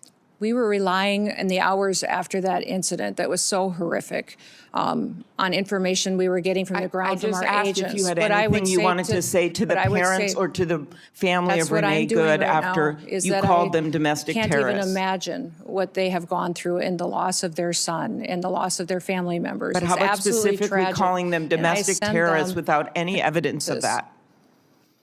Sir, ma'am, I did not call him a domestic terrorist. I said it appeared to be an incident of. I think the parents saw it for what it was. After the killings, the federal government refused to cooperate with state law enforcement. Agents blocked Minnesota investigators from accessing the scene. I know because I got directly calls from the mayor. I tried to call the DOJ. I tried to do everything I could because they were very worried about what was going to happen immediately, especially after Alex Preddy's death. Do you think that blocking local law enforcement from the scene of a shooting makes people safer? Yes or no? Actually, our HSI law enforcement officers risked their lives on that scene, preserving evidence and keeping the violent rioters away from the evidence so it What could be life was preserved lost for the at that investigation. scene, Secretary Noem? Yes, I understand that. Alex Preddy's life and that was after it lost. became very. I believe it is in the interest of justice to have a full and transparent investigation. Yes, the investigations being led by FBI and internal investigations as well into this incident. Will you commit to reversing the decision to cooperate with the Minnesota Bureau of Criminal Apprehension, an agency of seasoned professionals that the agents worked with directly, FBI agents worked with directly to investigate after the shooting assassination of Speaker Hortman, after the killing of those two little kids in that church with the bullets going through those stained glass windows? In both incidents, our federal and local law enforcement worked together and are working together in those investigations. But they have been blocked, the locals have, from being part of this. Why is that, Ms. Noem? The FBI is leading this investigation, and I would leave that question for them to answer. Thank you. Before Senator Blackburn, without objection, I'll introduce into the record unaccompanied children case study that the Trump Health and Human Services provided to my office. These records describe horrible cases in which children were forced to work to pay smuggling fees, physical assaulted by sponsors, and denied chance to attend schools. The unaccompanied children case study are further evidence of the previous administration's policies to put children in harm's way. I appreciate the cooperation of the Trump administration. Is there any objection? Mr. Chairman, Proceed. I do not object, but I would like to have unanimous consent to enter into the record the details of the 3 instances where the Secretary referred to the victims that we've discussed and as engaged in acts of domestic terrorism. We have the exact statement, the exact date and time that you made those statements. I'd ask unanimous consent to put those in the record. On both requests, any objection? No objection heard. Senator Blackburn. Thank you, Mr. Chairman. Madam Secretary, thank you for being here today. And I want to thank you so much for the work that DHS and FEMA have done in Tennessee with the recent ice storm, but also previously with Hurricane Helene, and the responsiveness we have gotten from FEMA, the difference from the previous administration and your administration has been noted by people in Tennessee, and I just want to express my gratitude to those employees that are working so hard. So we truly are grateful for that. I want to go back to something Senator Durbin said in his opening statement. He referred to the Biden policy, immigration policy, as sensible and humane. And in his comments, he said there was a sensible and humane way to deal with immigration, but he felt like Biden's policy was sensible and humane, and what you all are doing is not sensible and humane. And this struck me because the Biden administration allowed hundreds of thousands of those illegally entering the country. We have seen hundreds of thousands of migrant children that have been lost. There is nothing sensible and humane about that. There is nothing sensible and humane about having terrorists walk across our border and come into this country. There is nothing sensible and humane to these wonderful families who are grieving the loss of loved ones, that somebody illegally came in the country and took the life of their loved ones. So those comments really struck me. And I want to provide you the opportunity to respond to what Senator Durbin supported, the Biden immigration policy. We had hours and hours of hearings dealing with such. He supported the Biden DHS. But to me, there is nothing sensible and humane about allowing millions of people to violate the rule of law in the United States. And I yield to you for a response. Yes, well, thank you, Senator. When you look at the Biden immigration policies, I think Senator Durbin is ignoring the consequences of illegal immigration. Over 30% of the young girls that crossed that border during that invasion were raped and brutally harmed by people along the way. There's nobody that crossed that border, came in from Mexico, that didn't have to pay a cartel member to get into this country. Those cartels have been enriched and made sophisticated and professionalized by the money that Joe Biden facilitated putting into their pockets by allowing that invasion to happen and funneling people into the cartel's hands. I also would say that 4,000 people died during that invasion, when people were coming into this country, died because of the inhumane circumstances that were going on, from the heat that they were having to deal with, from drowning in the river. It was not humane what we saw being facilitated by the Biden administration. So every day, the people at the Department of Homeland Security get up to defend this country and our borders and the citizens that live here. I know, Senator Durbin, that you appear to be very concerned about illegal immigrants that are in this country. I will tell you that as a Secretary of Homeland Security, I am very concerned in doing my job and protecting American citizens. That's my number one priority, and I will continue to enforce the law and make sure it applies equally to everyone that's in this country. Thank you.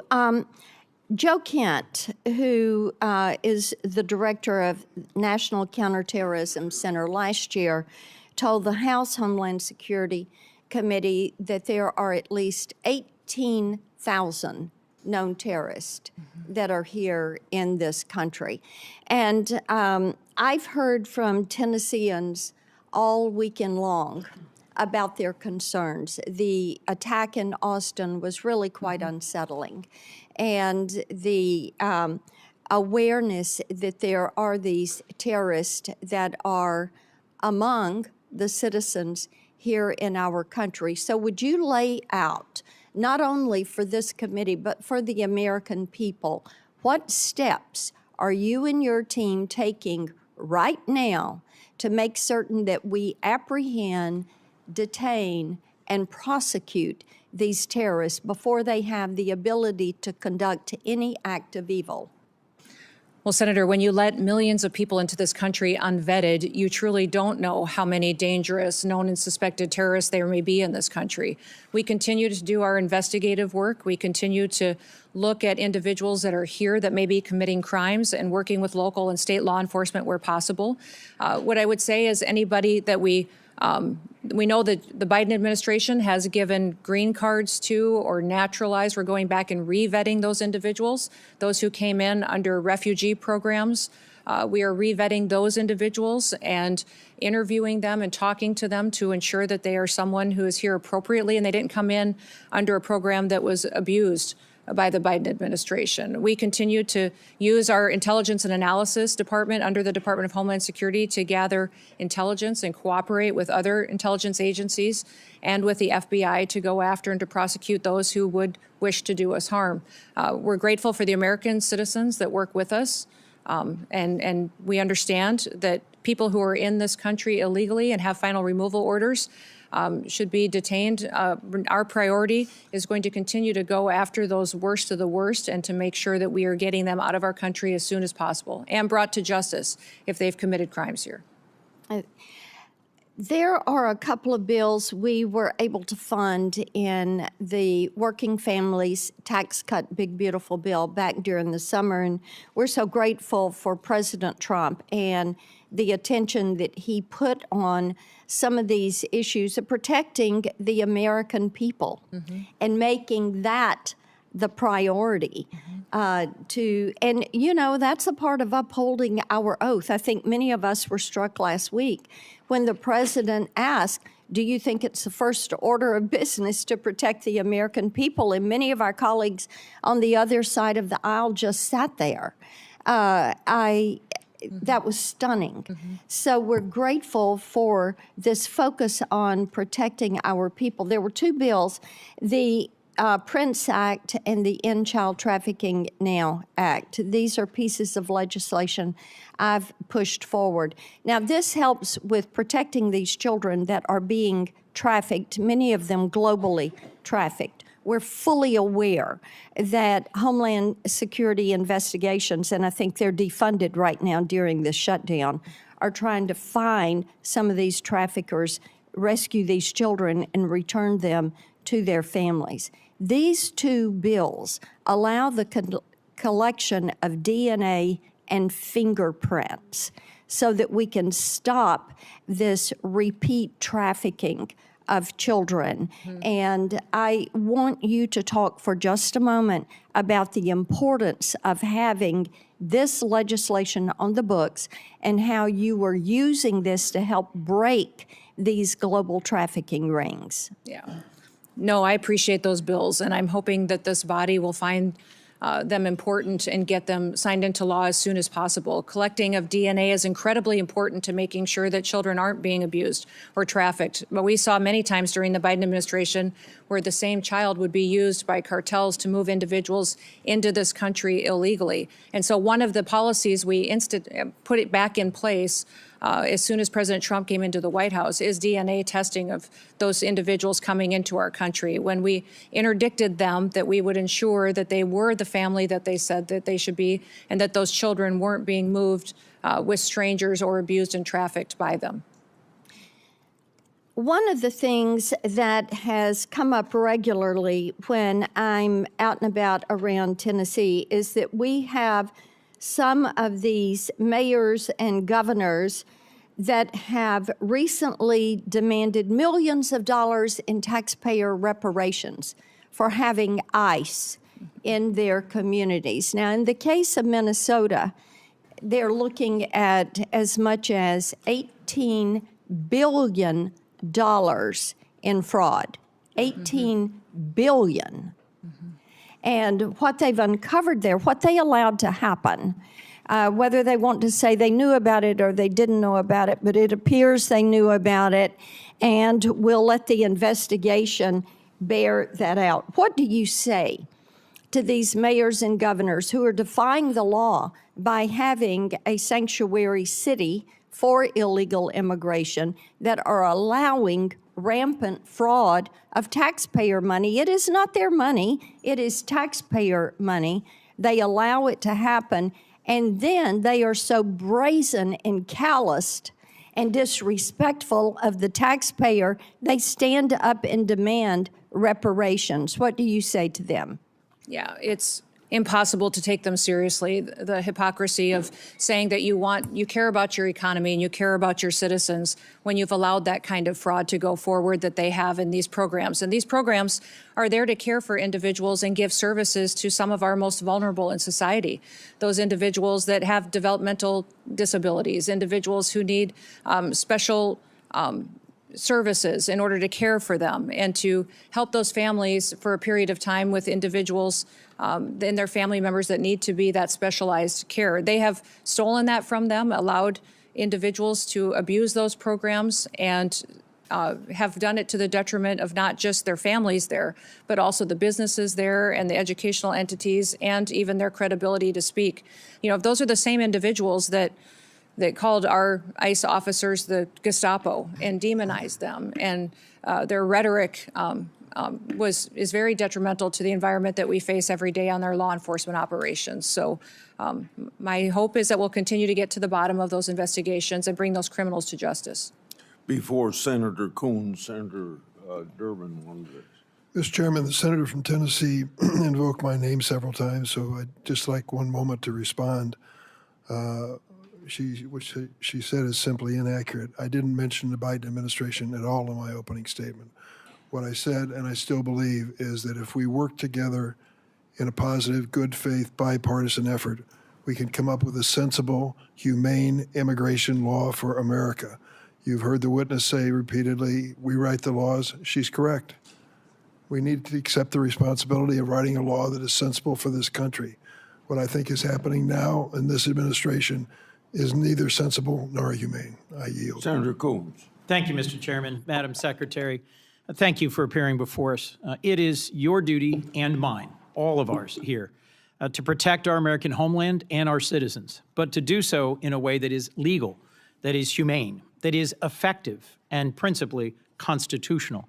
So let's get to that. Foundational to the administration's entire immigration agenda and to everything we've seen in the streets of Minneapolis and other cities across our country is your pursuit of higher and higher numbers for deportation, the mass deportations that Stephen Miller designed and President Trump has ordered you to implement. It's why we have roving patrols racially profiling whomever they see and creating a show me your papers state. It's why you go into sensitive locations like churches and hospitals and schools. It's why you have been arresting children, the elderly, refugees, the disabled, including a resident in my own state suffering from severe developmental disabilities. When there's pressure on you to hit high numbers, you don't have the time to focus on targeted effects to find violent criminals on the run. It's easier to simply round up people here breaking no laws and contributing to our communities. It's why you deny people due process and rush them out of the country. And it's why you've put poorly trained ICE recruits on our streets, engaging in reckless and dangerous tactics. Does DHS, Madam Secretary, operate on any quotas or numerical targets for immigration arrests every day? No, Senator, we do not. We do targeted law enforcement operations going after those worst of the worst criminals that are here illegally. I would certainly prefer it if you did targeted operations against the worst of the worst. But just last year, Stephen Miller, who's the president's Homeland Security advisor and deputy chief of staff, went on Fox News and said, we're setting a goal, a minimum of 3,000 arrests for ICE every day. And President Trump is going to keep pushing to get that number higher and higher. He's the deputy chief of staff and Homeland Security advisor, and he oversees immigration policy for the president. What's your response to his public quote? Sir, there is no quotas at the Department of Homeland Security. When we do law enforcement operations, we do them on targeted enforcement, getting public safety threats off of our streets and out of our communities to protect the American people. Thank you. And you agree that setting quotas would actually put improper pressure on law enforcement to conduct themselves in ways that might not be in the best interest of their safety or the public? Senator, we don't have any quotas on our law enforcement operations. Have you ever issued any guidance rejecting the use of numerical targets or quotas? I usually put out notices on things that are impacting our operations. There's been no discussion or requirement on numerical quota targets. Therefore, there would be no need to reject them in a memo unless I feared that they were being implemented, which they're not. Here's why I think there might be real value in your putting out a memo saying, I reject any quotas. It's not just what Stephen Miller said last May. He's reportedly, and I have many press accounts of this I can submit for the record, making conference calls, berating agency officials, threatening to fire them, threatening to fire the leadership of field offices that are in the bottom 10% of arrest numbers. I would suggest that it's this constant drive for higher numbers that has been behind a lot of what we've been seeing in terms of the failure to actually focus on the worst of the worst and targeted enforcement, and to instead do things like roving patrols and profiling. Let's move on. Steve Bannon, long an advisor to the president, one of his earliest public supporters, recently said that ICE should be deployed at the polls in the next election. Will you rule out the deployment of ICE or CBP to polling places this November? There are no plans to have ICE officers at our polling locations. And I'm glad to hear that, but would you rule it out? Would you say it will not happen? Do you plan on illegal aliens voting in our elections, Senator? I do not. In Okay, fact, then the there should Heritage be no need to, Foundation, unless you plan on illegal Madam aliens Secretary, voting. the Heritage Foundation recently concluded that over a 20-year period where they reviewed hundreds of millions, billions of voting cases, they found only a small handful of actual cases of illegals voting. So I'm concerned by your rebuttal, which suggests you may be unfamiliar with 18 U.S.C. Section 592. Are you familiar with this federal statute that relates to sending armed men to polling places? There are no plans to send any of our law enforcement officers to But polling Madam Secretary, locations. you're sir. clear it would There be a have been federal illegal crime aliens. for you to do so. There are illegal aliens that have voted, and it's been proven in the past in certain cases in certain states. We provide a program to states. I think we have 27 different states that utilize our SAVE program now to verify individuals that are eligible to vote in their elections. And as states run their election systems, we encourage them to use that to make sure they maintain their election integrity. Madam Secretary, can you understand how when Steve Bannon says publicly, we should have ICE at the polls, and you say there are no plans, that's not enough to rule out the possibility of a violation of this long-standing federal law? Will you issue a directive that ICE and CBP should be nowhere near polling places this November? We have no plans to have ICE officers or law enforcement at polling locations. States are responsible for running their elections, and we're giving them tools and mitigation efforts that they can utilize in order to make sure they maintain the integrity of those elections and that individuals can trust their systems to ensure that their vote counts. Let me move on to training. I was long responsible for the second largest police agency in Delaware.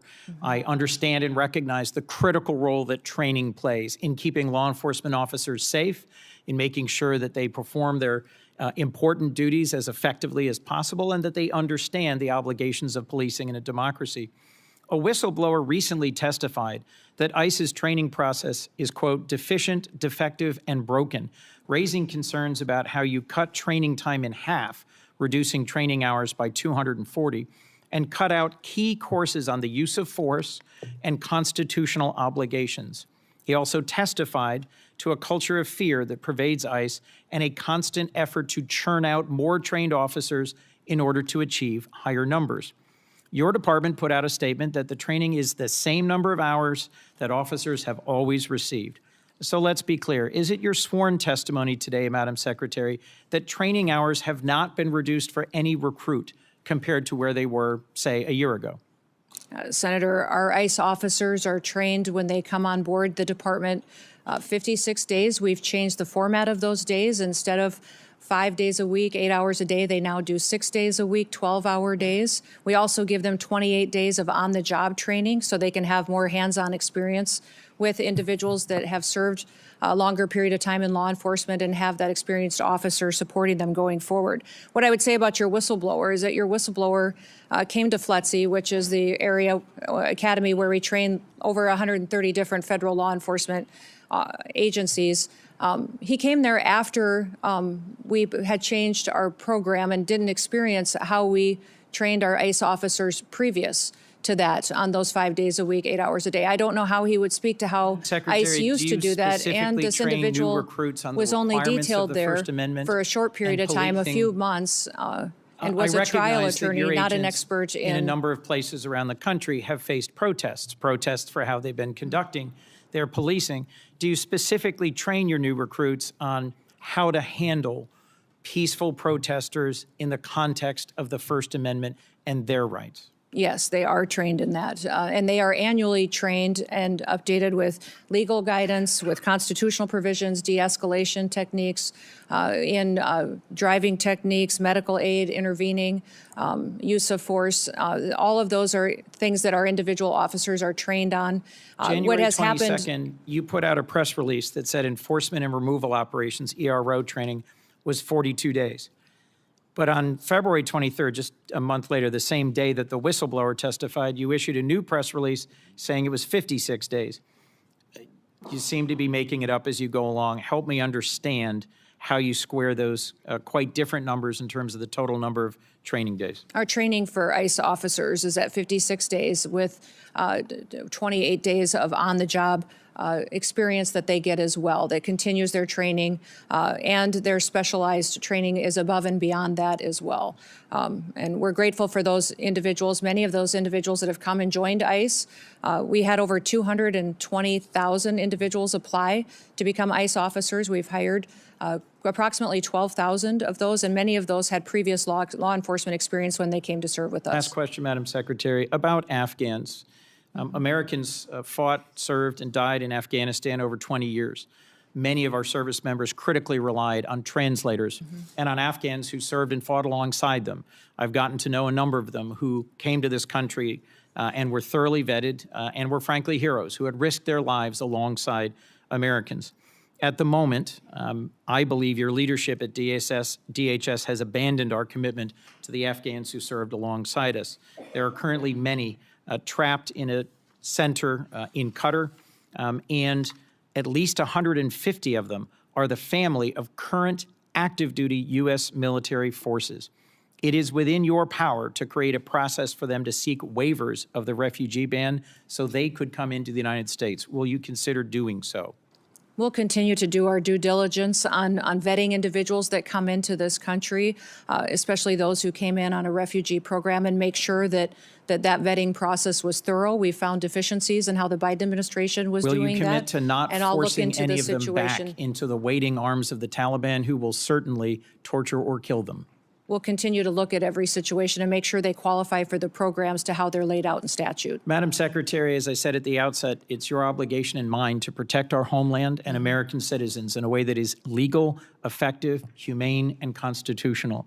My concern is that across all the different incidents that have been spoken about today, you are failing to do so. You are failing to deliver legal, humane, effective, and constitutional protection for the American people. Thank you, Mr. Chairman. I got three things to do before I call on Senator Britt. First of all, Madam Secretary, you can correct me if I'm wrong, but it seems to me the answer you should have given about Steve Bannon is he's not even in the administration. Correct. So why would he have any influence over what you're doing?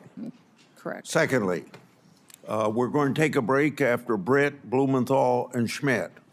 Lastly, without objection, I'd like to introduce evidence of potential human trafficking that I sent to the Biden administration as part of my unaccompanied children oversight. For over a decade, I've exposed how children in this category and the program associated with them have been subject to harm, abuse, and even sex and labor trafficking. Thanks to Secretary Noem, Trump administration, greater transparency has finally been brought to this issue. Senator Britt. Thank you, Mr. Chairman. Thank you, Madam Secretary, for being here today. To echo what my colleague Senator Kennedy said, I appreciate you actually securing our border. The work that President Trump has done, and you alongside him, to make sure that we don't have just an actual invasion happening every day, like we saw under the Biden administration. I believe we had about an average of 5,000 people a day that came over the border during the Biden administration, many of which are unaccounted for.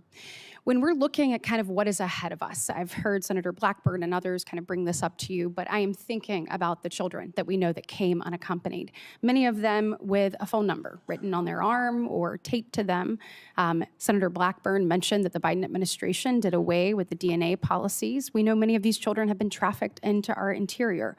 You mentioned the rape, that 30% of women, is that right, that came across our border were most likely raped in the process. The 4,000 people that died, the inhumane circumstances that were created, and the enriched cartels as a result.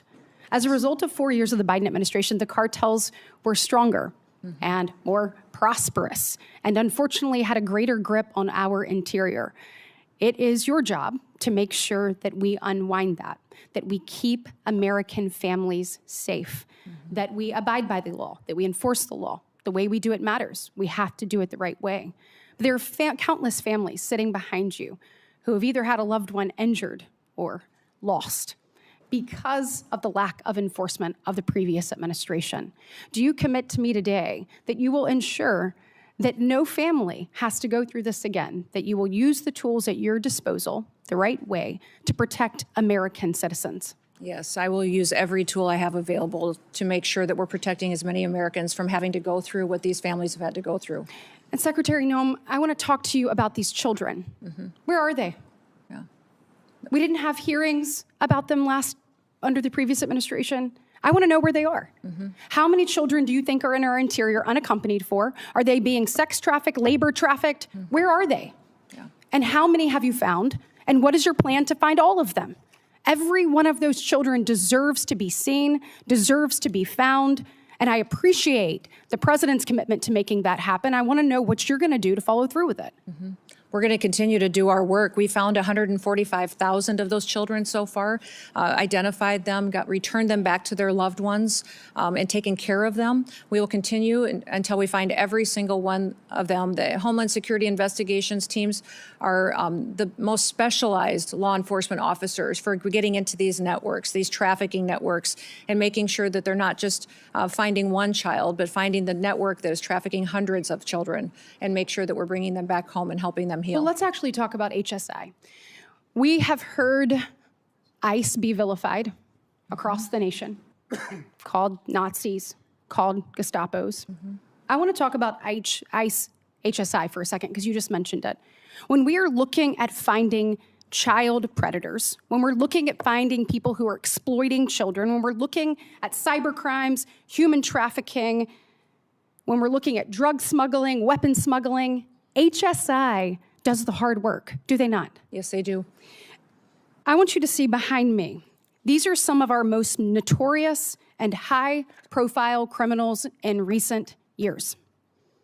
Sean P. Diddy Combs, El Chapo, R. Kelly, Jared Fogle, Josh Duggar, the Merchant of Death, Victor Boot.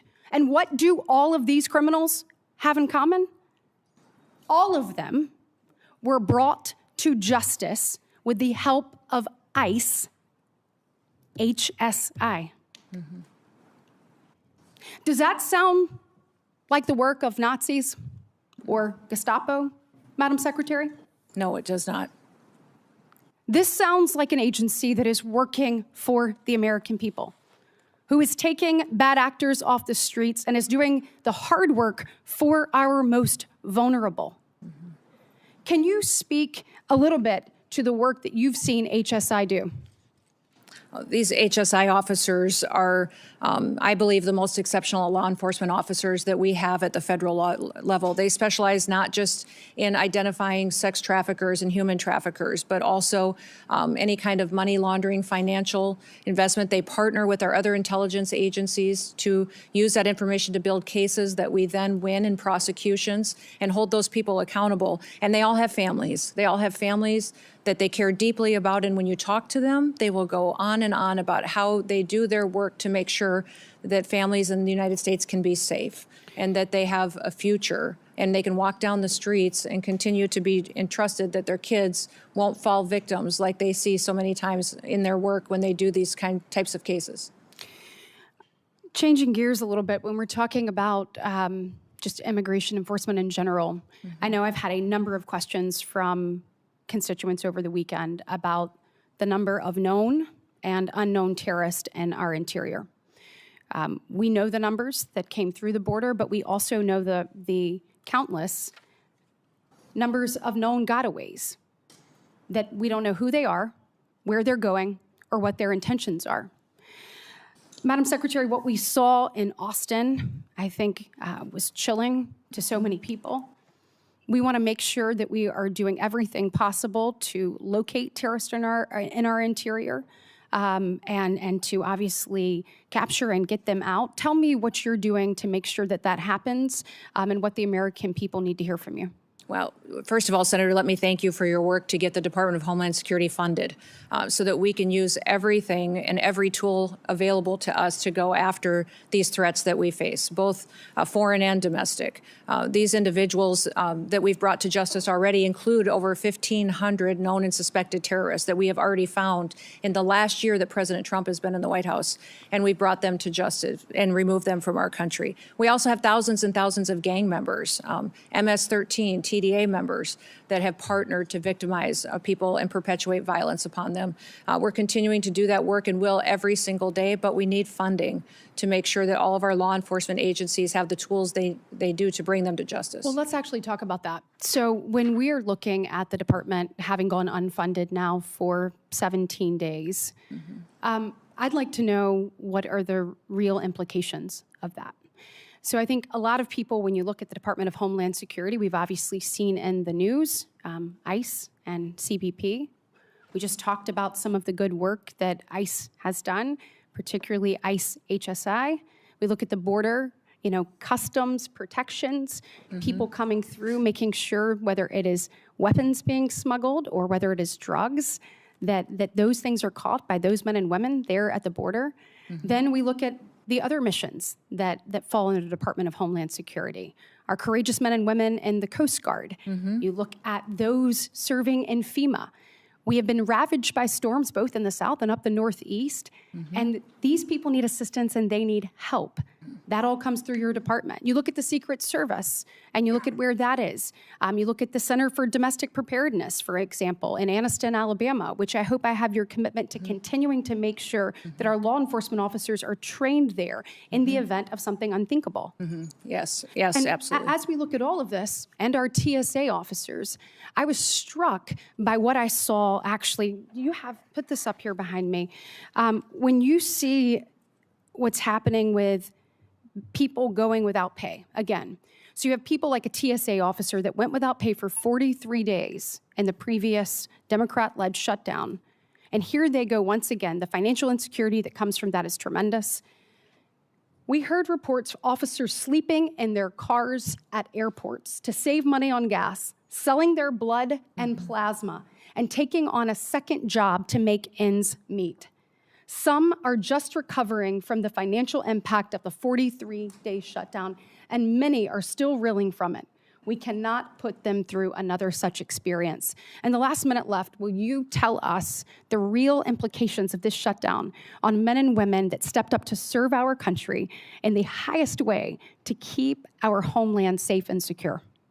Yes, I'm grateful for our TSA law and security officers that are still showing up and doing their jobs, running those security checkpoints, even though they're not collecting a paycheck. A couple of the stories that I had heard when I spent time with them just in recent days was one individual whose wife needed cancer treatment, $1,200 treatment that he couldn't afford, and had to go and borrow money so she could get her cancer treatment because he wasn't getting his paycheck. Another individual who had 9 children was raising 2 of his grandchildren as well, that was struggling to pay his bills, took a nighttime job as a welder just to try to keep food on the table for the responsibilities that he had. These people joined TSA because of 9/11, because they want to be a part of keeping people safe in the United States and defending our homeland.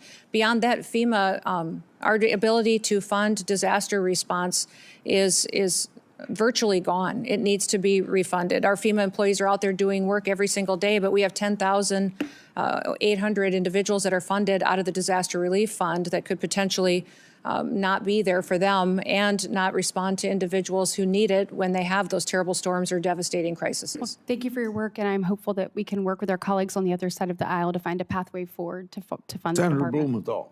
Thanks, Mr. Chairman. Thank you for being here today.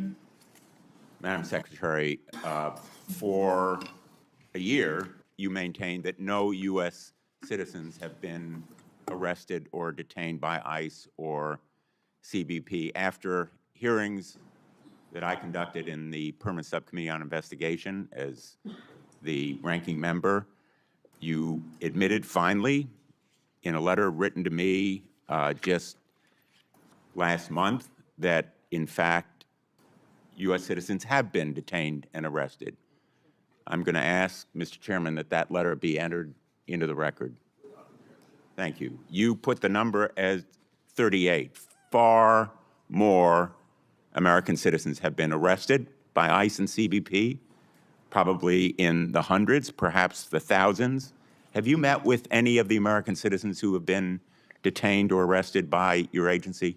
The individuals that may have been detained and arrested were individuals that could have been obstructing law enforcement operations haven't met and with committing them, crimes correct? that way, and that we would have I'd like been to individuals introduce you to until their three identity of was them. confirmed. Leo, Javier, and Marimar, would you please stand? These three individuals, Madam Secretary, were arrested by your agency, Leonardo Garcia Venegas, Javier Ramirez, and Marimar Martinez. Do you know what your agents did to Leo Venegas? I'll tell you. On May 21 of last year, they entered the private property at a house that he was constructing without consent, without a warrant, illegally. Again, on June 12th, they entered private property, a home where he was doing construction. He is a United States citizen, born in Florida. They seized him and ignored and disregarded his proof of citizenship. Wouldn't you agree with me that no U.S. citizen simply working lawfully should be arrested? In law enforcement operations across the country, there are times when U.S. It's a citizens simple yes or may no. be arrested or detained until Would their you identity agree is with me, confirmed Madam and that they Secretary, haven't that committed a U.S. crime. citizens should not be arrested when they are obeying the law, they have no criminal record, and they are engaged in a lawful activity? Sir, in situations where law enforcement, regardless of the agency across the country, when there is probable Let cause, me tell an you about individual Javier may be- Ramirez. Do you know what your agents did to Javier Ramirez? He was on his own private property when he was assaulted by masked agents, his own property. Without a warrant, without consent, they said, get him. He's Mexican. He was violently slammed into the ground while being handcuffed and taken into custody, despite telling officers that he is a United States citizen and even showing them his passport. And when he was asked what he was being arrested for, you know what they said? We don't know. Wouldn't you agree that targeting someone just because he is or looks like he is Mexican when he is a United States citizen is wrong? Senator, we do not target people based on their race or ethnicity. We do targeted operations based on criminal backgrounds and information that we have. Madam Secretary, Javier was detained for over 4 days. He was denied medicine that he needed for severe diabetes. He lost consciousness. He had severe hypoglycemia. Wouldn't you agree with me that medical treatment should have been provided to him? Senator, Denied. medical treatment is provided to individuals wasn't in for our him. processing and Wouldn't you agree that detention was wrong? centers. Within 12 hours, they have a medical examination. We get them the prescriptions and medication that they need. They also have a full Will you evaluation. commit to take including- action and to look into why he was denied medical treatment? Yes, I will look into that case specifically for you, Senator. Marimar Martinez is with us today as well. She's standing right behind you. She was on her way to donate clothing at her church when she came across an unmarked car. The agents sideswiped her car. 3 masked agents in camouflage stormed out, and one of them pulled out his gun and fired at her moving vehicle, hitting her 5 times. She almost bled to death. Wouldn't you agree that shooting Miramar Martinez on her way to donate clothing at her church, a United States citizen from Chicago, is wrong? Sir, I don't know the situation or the case. I'll look into it to ensure that all Well, the I'm glad procedures were you'll look followed into properly. it. Miramar, by the way, was falsely charged with impeding law enforcement, but the case actually fell apart. The judge dismissed it as being trumped up. He dismissed it with prejudice. And in fact, the agent who shot her, I'm not going to name him, but you know who he is, was quoted on social media the day or so afterward. And he said, quote, "I fired 5 rounds and she had 7 holes. Put that in your book, boys." And quote, "Cool, I'm up for another round of around and find out." Will you join me in condemning that agent? Sir, that situation, I don't know the details of, but I will look into that. I don't know why you can't join me in saying it was wrong to shoot Miramar, almost cause her death, and then brag about it. Wouldn't you agree with me that it was wrong? Well, sir, the way that you have portrayed it, it appears to be, but let me look into the case so I can speak to the specifics of it.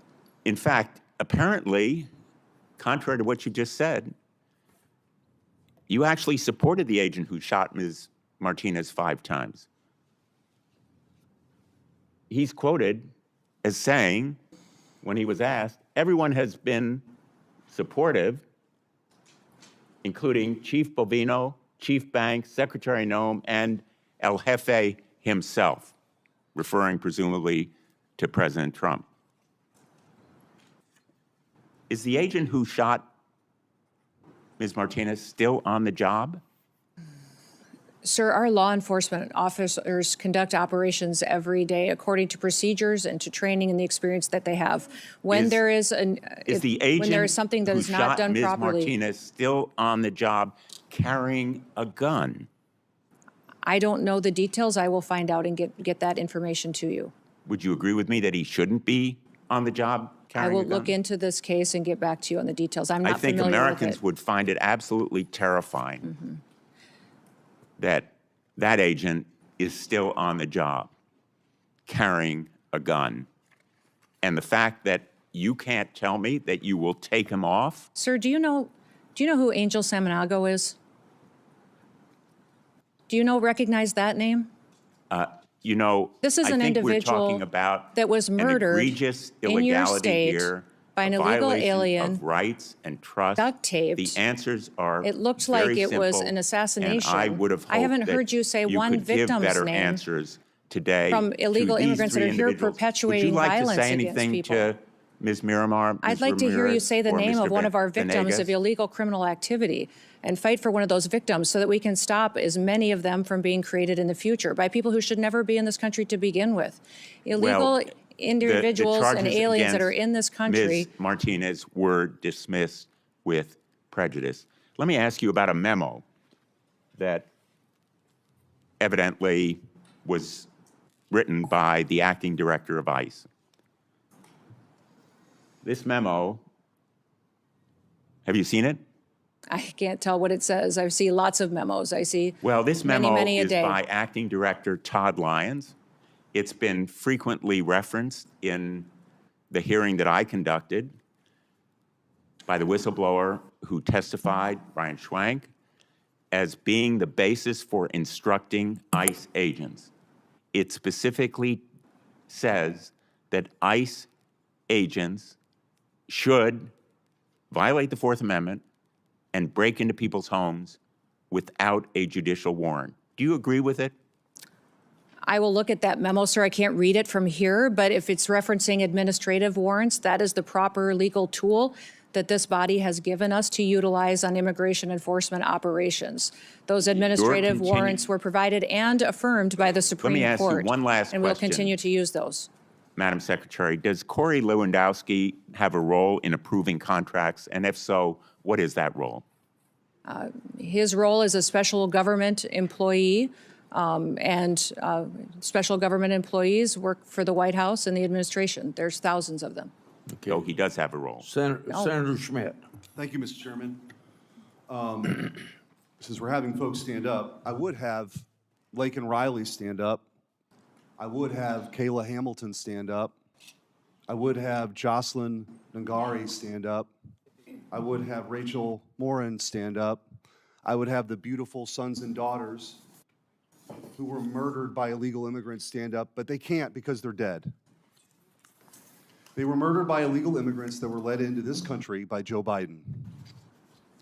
And I think it's important to set the stage, since we're having this oversight hearing, to set the stage how we got here.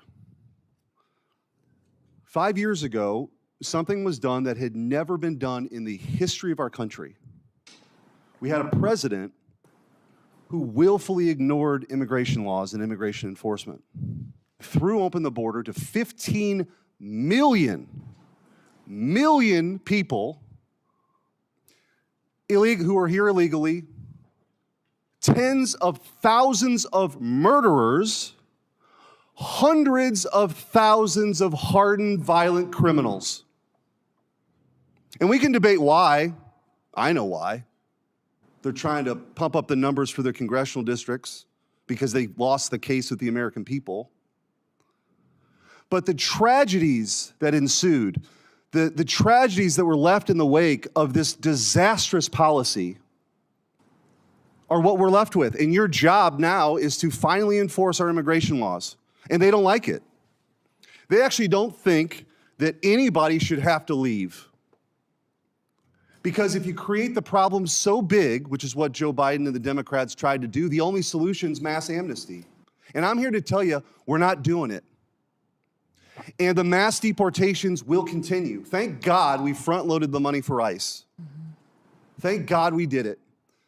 Because it was just a matter of time. Now, by the way, the outrage machine has moved on to something else, so I actually have hope that maybe we'll actually approve DHS funding. But we're not kneecapping ICE. We're not doing it. We're not going to take away the tools that they have to deport criminals in this country who are raping and murdering sons and daughters. So for all the spectacle that the Democrats want to create, the American people will not lose sight of what this mission is, which is to restore American sovereignty. No country, no sane country would ever do this. We lived through it. Now it's time to fix it.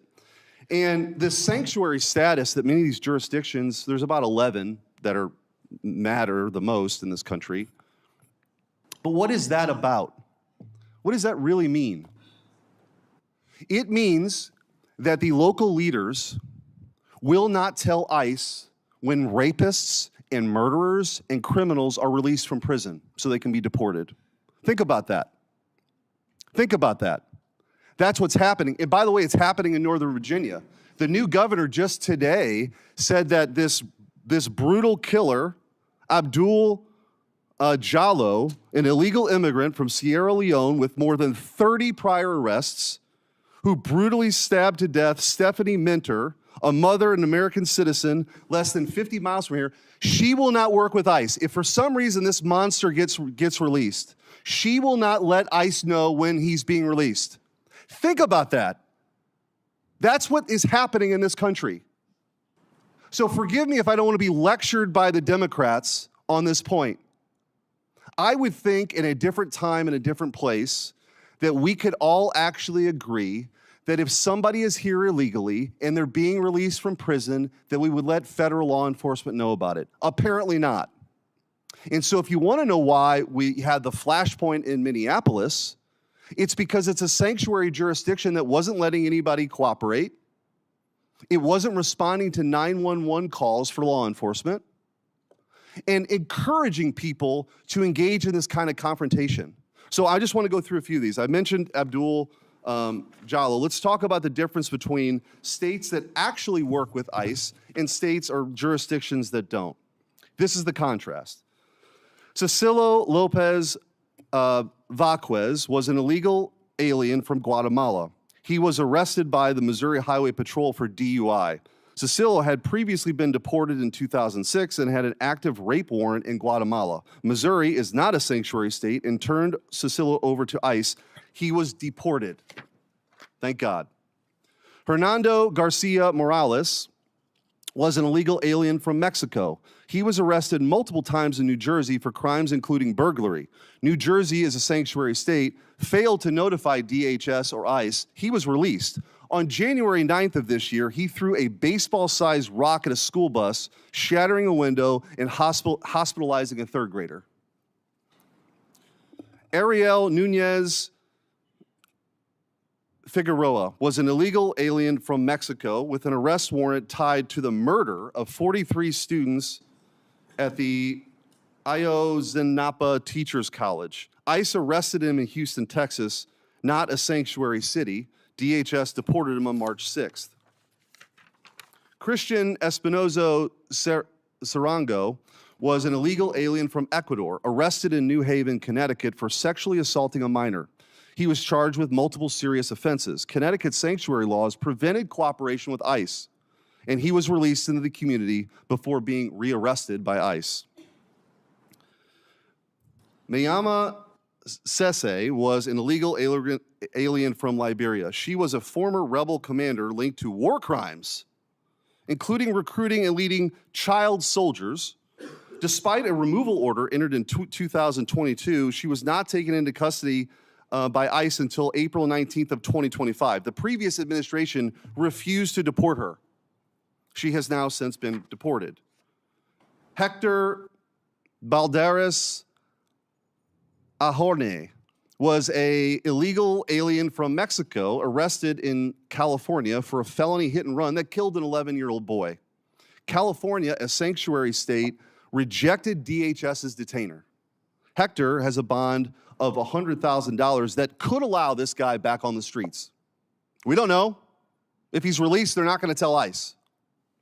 Luis Elias Santos was convicted of statutory rape in Boone County, Missouri. Missouri cooperated with ICE. ICE took him into custody on February 20th, 2026, and assuming he will be deported. Finally, Hugo Rene Hernandez Mendez was arrested in Prince George's County, Maryland, for DUI. The county did not cooperate with ICE and released him. Months later, he murdered Dakara Thompson, a 19-year-old woman. She would be alive today had Maryland cooperated with ICE. I don't know how you explain this away, but I just want to ask you, Madam Secretary, how critical is it for the operations of ICE to deport these monsters to be able to work with local leaders? Oh, it's absolutely critically important. It keeps our officers safe. It allows them to do their operation in an efficient manner to make sure that the public is safe as well. And when you talk about these sanctuary jurisdictions turning murders and rapists loose on the street, I picture every time listening to Rachel Morin's mom telling the story of how she died, how she was brutally raped and murdered, and a mother of 5 children that no longer have a mother. And that individual who raped and murdered her was released 3 different times, back out to perpetuate more crimes. And that's what I don't understand, the argument that these Democrats are making. Do we have to wait until someone who's in this country illegally creates another victim before we hold them accountable and get them out of our country? Why do we have to wait until there's more murder victims? We need it in sanctuary cities. I want to ask you real quickly, we talked about illegal immigration, the time I have left, legal immigration and the abuses we've seen. I've written to you about H-1B and OPT, and for those listening, the H-1B program was marketed as a program to bring in the best and the brightest for people for jobs that we don't have people for. That's been patently false. What's happening is this abuse is that American citizens are being displaced by cheaper, more obedient foreign labor. The abuse has been pretty rampant. I've written to you about that. And the OPT program, which has become visa mills for universities, taking away opportunities for American students because they don't have to pay taxes on the foreign labor for at least a year if you have this visa for OPT. Anyway, there's been rampant abuse we've seen. I've written to you about this. I appreciate your response. I want to just, with the remaining time, you committed in that letter to reevaluate OPT's scope and duration. I just want to ask you, what's the timeline for that review, and will you commit to completing that reevaluation this year? Yes, we are. We're continuing to do that review now, and it will be completed here in 2026. Thank you. Thank you, Madam Secretary. Thank you. In 30 seconds, we'll take a break. I want to say law enforcement continues to face a record amount of threats in the course of their duties. This is unacceptable. As I mentioned earlier, any loss of life is a tragedy. When rare instances occur, potential misconduct is investigation, and these investigations should play out. We'll stand at ease for a few minutes.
native-born Americans.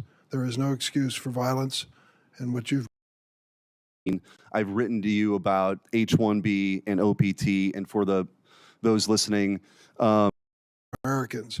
There is no excuse for violence, and what you've gone through is a just terrible situation that I will willingly acknowledge.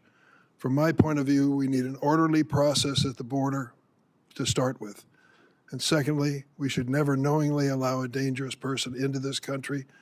And if someone is in this country seeking citizenship and commits a crime, serious crime, they should be asked to leave or incarcerated. Bottom line, there's a way to deal with immigration that is sensible and humane on both sides. More than a dozen years ago, two members of this committee, myself and another member, worked with a bipartisan group under Senator John McCain to write a comprehensive immigration law which dealt with many of the issues we've been working on since. It passed in the United States Senate with over 60 votes, bipartisan, supported by business and labor and religious leaders across the board.